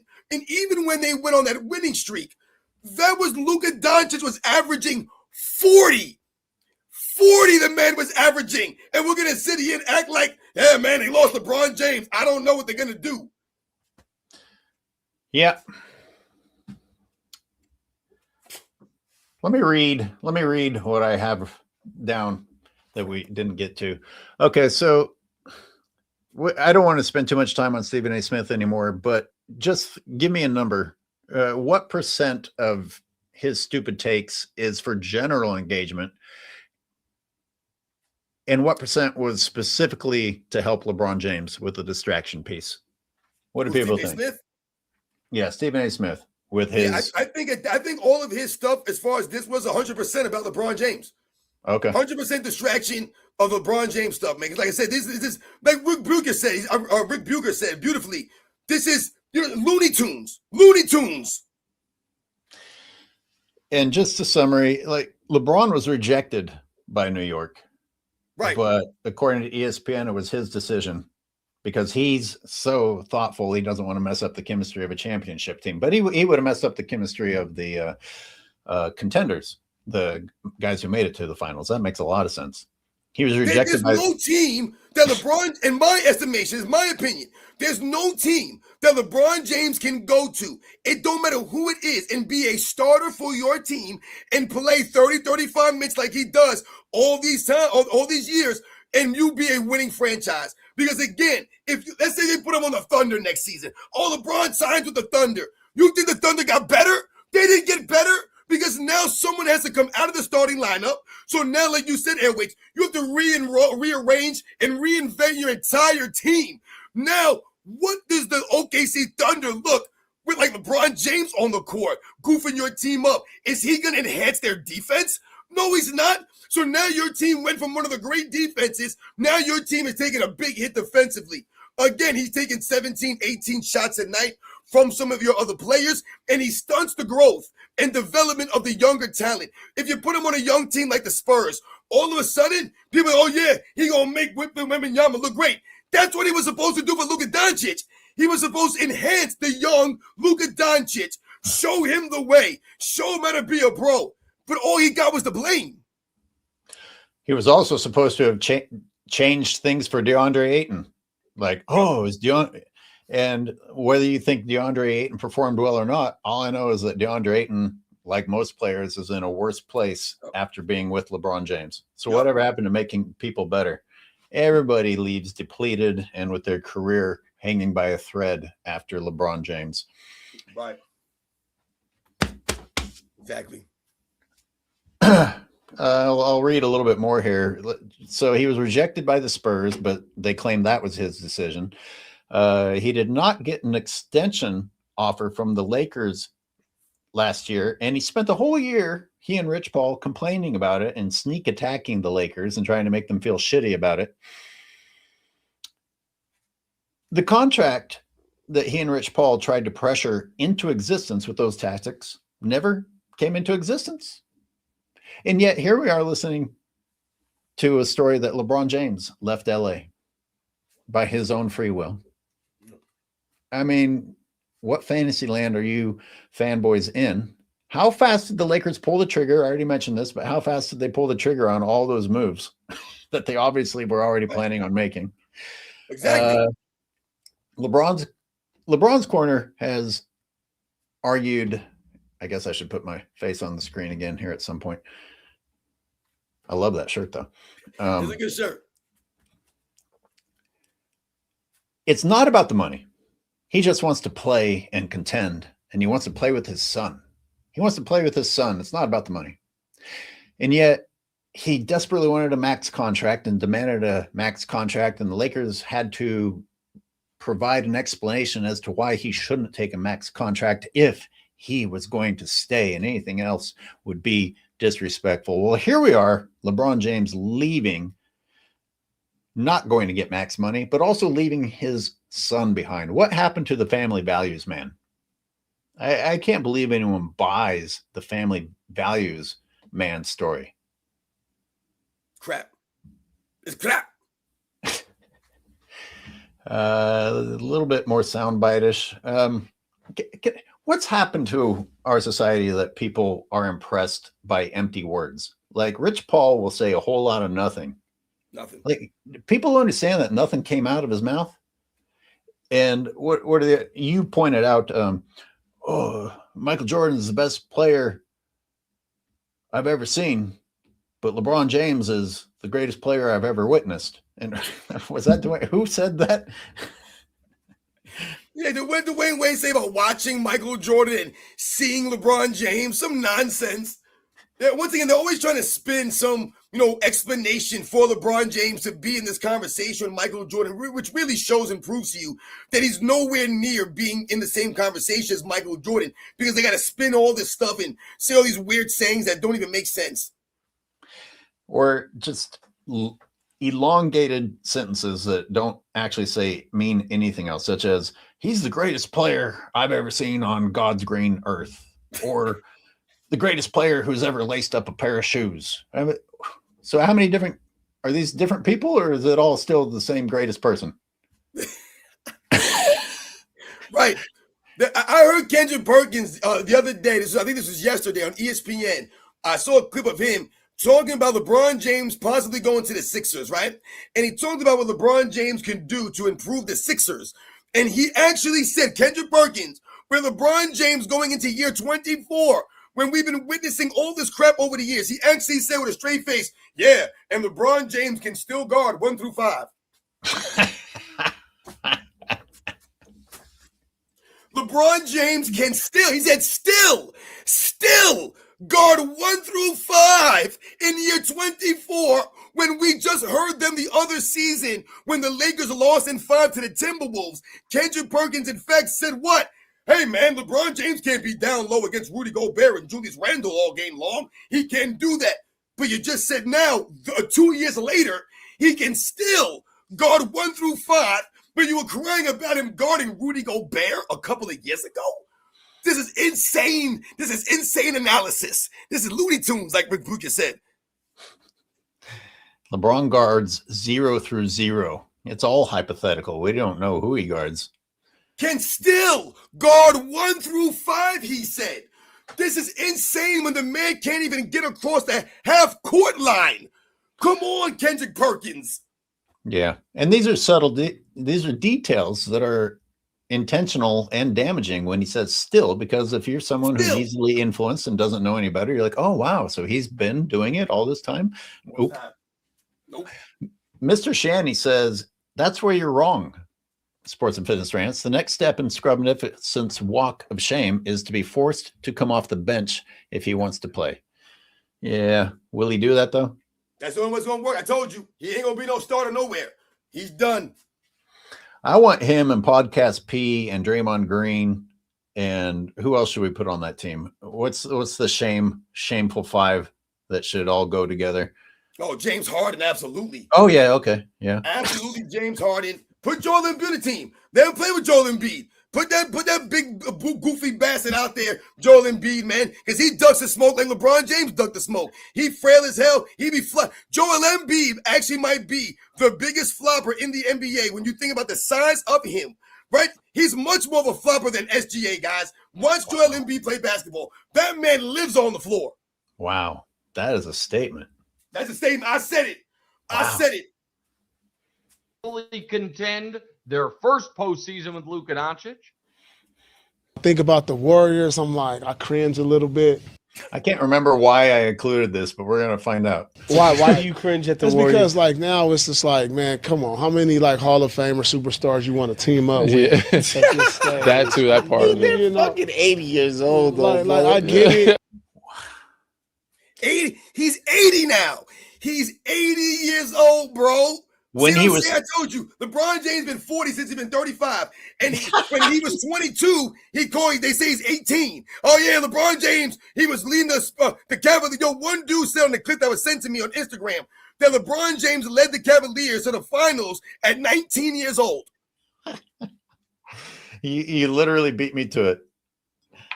LeBron James has been 40 since he was 35. Now he's actually 40. They got to jump. Max Kellerman said he was like 67.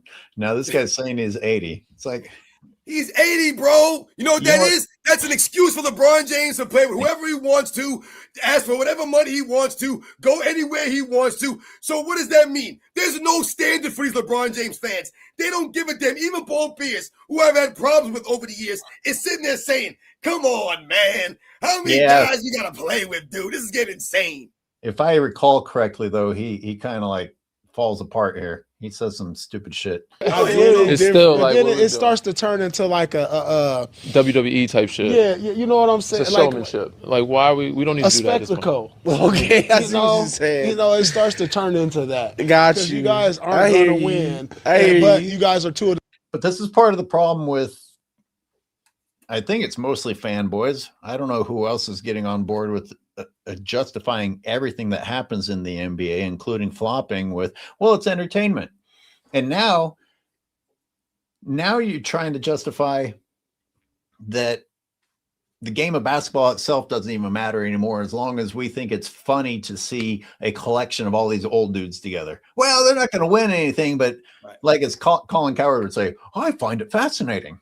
It's very interesting. Well, it's not good, and it's not basketball, and it's not competitive sports, but you want to it's continuing the infection that took place in LA of making a mockery of a franchise. Well, as long as there's a story, and if you can get a laugh out of watching these old dudes together out there. Yo, shout out to some of you guys in the chat. I see some of you guys with some funny comments. I Go saw ahead. someone put LeBron James was 17 when he was born. I thought that was fantastic. I saw someone say Bron was born with 2 assists and 25 points. So once again, shout out to you guys for always contributing to the chats, man, and to the live show. David Younger with no comment with a $2 super. Thank you. Oh yeah, shout out to my man David Young Sr. for coming through as always. Thank you guys. And the Jesse Glad Saget. Stats are a byproduct of greatness. LeBrick super fans think it's the other way around. Boom. Exactly. Shout out to Jesse Gladsackett for always coming through with some great chats. Once Yes. you're on the Yes. money. Yes. The real Siberius. Next season, he will be almost 50. Hey, Siberius. He will. We jumped past that. He's 80 in 67. We didn't I have to know, wait. man. He's like, come on, man. He's 80, bro. He's 80, bro. Common denominator is excuses. LeBron James comes with excuses, not results. The biggest superstars the NBA has ever What if they had did win, though? on one. What if they did win? Steph Curry's back would legitimately be broken forever carrying that fucking worthless crew. A big if, bro. Come on. A big if. If was a fifth, I mean, it's the super spectacle because then said that shit would be a fake team. Oh my no, god, it's not a fake team. It's just a show. It's a And we showmanship. are It's like the showmanship. NBA is. If it's just a show, that is a fake team. Well, I don't know. I mean, are the Harlem Globetrotters are a show? Are they a real NBA team? Yeah, definitely not an NBA team, but the Harlem Globetrotters are legit. They got some skills, man. But like you said, they're putting on a show. See, that's the thing. LeBron James is not a show. The Harlem Globetrotters put on a show. That's why they become known, because they travel around the world and put on a freaking show. The burden's on them to put a show on. They do that. LeBron James doesn't put a show on. LeBron, you don't even know LeBron is going to show up, number one. So he might low match on you. He might not want to come play in your city. Your city might be lame to him, so he don't want to come play there. So is LeBron James maybe or not showing up? We don't know. And on the court, what you going to get from LeBron James? A bunch of flopping, flailing, a bunch of yelling and cursing at the referee. Who wants to watch LeBron James yell at the referee up and down the court? It's so cringe when LeBron James plays, when he sets illegal screens, when he travels and carries, they don't call nothing. But as soon as he feels like he was fouled or there was a violation, he's the first one to say that somebody else traveled or someone else carried. Yeah. Entertainment company. Sure. And you talk about price. You just don't think it would be a They'll sell basketball tickets. decision to play for the Warriors. It's not Just a selling basketball. tickets and having fun, but it ain't. It's a spectacle. Yo, I love It's this. for vibes, bro. I love this take because I don't necessarily agree with that. You think it's like a team? I think LeBron and Steph, again, they're old as shit. If they played, if they actually played, the team would be very competitive. Yeah, I didn't think that. I Competitive really is do. different from like winning a title, though. Is that Danny Green? Depending on what they could do around it, I think they could be a threat. And I throw really AD do in there think too. that. What about if they accomplish what's being reported? Well, and I they think get I think the Wizards have kind of put the kibosh. They said we don't want Jimmy Butler for AD. We don't care what you get. Send us back. So even without a, that's how bad the Warriors' decision making is. They can't even trade Jimmy Butler for street clothes. So wait. So it's Bron, Draymond. Go ahead. Steph Curry and LeBron James, this guy is saying, are going to be competitive or whatever he's saying there. But LeBron James and Luka Doncic wasn't. I know. Well, they use about again. It's this world of words, and they just keep using different words without saying anything. They're a threat. They're competitive. Are they going to do anything? Well, which is it? At what point? How much success does a team need to have before you decide that it was significant? Because they keep moving the goalpost. Like if it's entertaining or if they look competitive, well, what do you mean? Like if they're competitive against a shitty team, if they're competitive for half the year, you're not really saying anything. You don't actually have any real expectations here. If they don't die before the All-Star break, you're gonna give them props. And a lot of the LeBron James fans and the media, people like these guys here, like that dude in the middle specifically, they put LeBron James in a win-win scenario. So if LeBron James joined the Warriors next year, and let's just say it was Steph Curry and LeBron James leading the Warriors, there was nobody else really. Like Draymond Green wasn't there. No Jimmy Butler doesn't come back from the injury. It's just LeBron James and Steph Curry. They're leading the Warriors. The Warriors do whatever they do. If the Warriors don't win the championship and it's seen as a failure, only Steph Curry is going to take the heat and the blame for these things. All the responsibility burden is going to fall on him. But if somehow they were able to win, then all the celebration and promotion and the credit's going to go strictly on LeBron James. He's going to get all of the shine the same way we talked about this with the Olympics with Steph Curry. So when you talk about the possibilities of them playing together, like LeBron James would be in a win-win scenario because of the way that his, the media members and the fans, the way they cover LeBron James.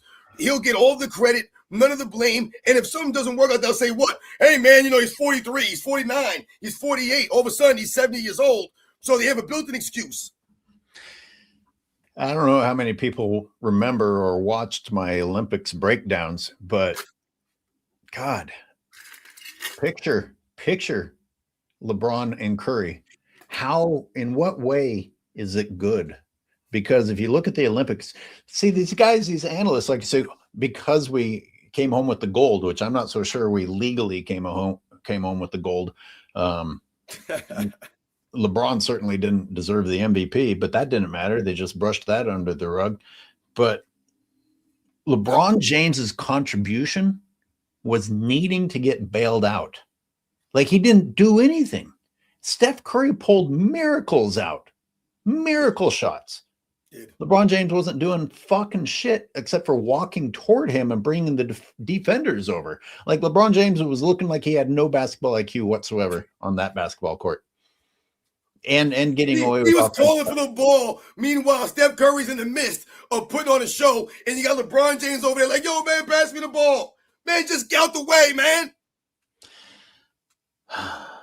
I'll feel better when all of these rumors are gone. You escaped the LeBron rumors. I don't know. The Cavaliers rumors are in a little bit of a resurgence right now. I don't, as much as we would all like to see it and think it was funny, I don't think he'll end up homeless. He's got too much power. And as these guys are saying, it's about entertainment. So as long as some team wants to buy into this story, he'll end up somewhere. Verbalkin says, I can't use my age at my job, so neither can LaQueen. Keep up the good old work, gentlemen. Yo, once again, shout out to Evan Balkin for coming through. That's a great comment because these are the kinds of excuses that we see made for LeBron James that, like I said, the regular common everyday folks out there, they have to go back to their boring lives. We have to live our boring lives. We don't get those excuses made for us. Nope. Steph, Big Al Horford. It's like the oldest team in history. It's an ancient ass team. Oldest team in history. I'm just saying, these guys, they can compete. But again, that's what I'm saying. I'll give you that, but that doesn't mean I don't think contender it's like to a me. joke of a team. Is what I I'm wouldn't saying. say a joke, but it's not a contender. It's y'all just have no respect. I said competitive. It's not. He's saying it's a joke. He's saying it's a joke. I didn't say. I'm saying like they could be a 6 seed. I'm just saying let's be realistic. Stop, like looking at the names. Look at who they are today. Looking at the rest of the conference and the NBA. Athletically, at best 16, it looks like for me as a fan, when LeBron, if he teams up with Steph, I'll go watch that. Mm-hmm. But why? For Steph Curry, that's why you're watching. Not for LeBron James. It's because of Steph. Once again, Steph Curry has to enhance LeBron James' career. No expectation of winning. I just want to watch it. Yeah. No expectation of winning. I just want to watch it. I think that's a gross thing to say. Yep. You, an ex-NBA player, an ex-NBA champion, disrespect the game of basketball so much that you think it should be sacrificed for some form of entertainment that has nothing to do with an expectation of winning. Right. We keep getting told in different ways that winning doesn't matter anymore. Yeah, you're right. You shouldn't be out there if your goal isn't to win. Especially, I just want to. I mean, crazy. That's my thing. Court. I'm just being like, just because you like, damn, this is that era at the end of this era. Yeah. So the ticket for that is gonna go up. Yeah. And just to be able to watch that as a fan in the crowd, that's all you looking for. Yeah. Like, you know, that's not true. First of all, the ticket price is going up. It's not positive. You dipshit. That's fucked up. Oh my goodness. But it caters to the people who don't understand basketball enough to know that this is a bad thing. Right. Well, I don't know what I watched, and we lost, but Steph and LeBron were both out there, and I read somewhere that they're both legendary players, and I took a selfie at the game. Look, I was at the game with these two legends, and they lost. And they lost. And LeBron James stood there. And he did this to Steph Curry all game. I mean, think about that. Yo, Steph Curry don't play defense. Steph Curry got to play more defense. He don't play no defense, Steph Curry. That's what they was all saying next year. Look, before it happened to Luka Doncic, people didn't think it could happen to Luka Doncic, and it did. They sacrificed Luka Doncic for LeBron James. They'll happily sacrifice Curry because Curry is, well, already greater than LeBron, and they want another reason for him not to be. Anyway, Siberius and Speem, you guys have had the link. Did you guys want to call in or anything before we? I got to get going here soon. AOH, it's 3 o'clock now. I mean, if you guys want to keep it going, but yeah, it's already 3 o'clock over here. I mean, I didn't even realize we've been rolling for 2 hours, man. I didn't even know we was rolling. Yeah, that's too long. I gotta get outside.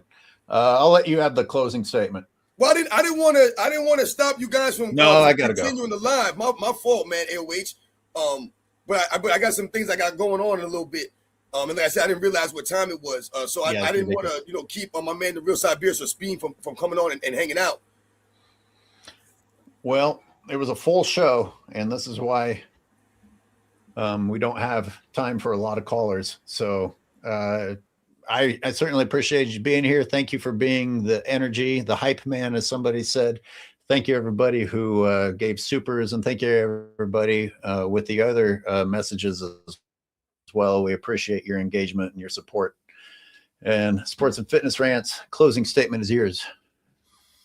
Yeah, again, man, Airways, I appreciate you having me on your Sunday show again. I appreciate all you guys out there in the chat. Like I said, thank you for everyone who donated to the live show, the comments, all that stuff means a lot, guys.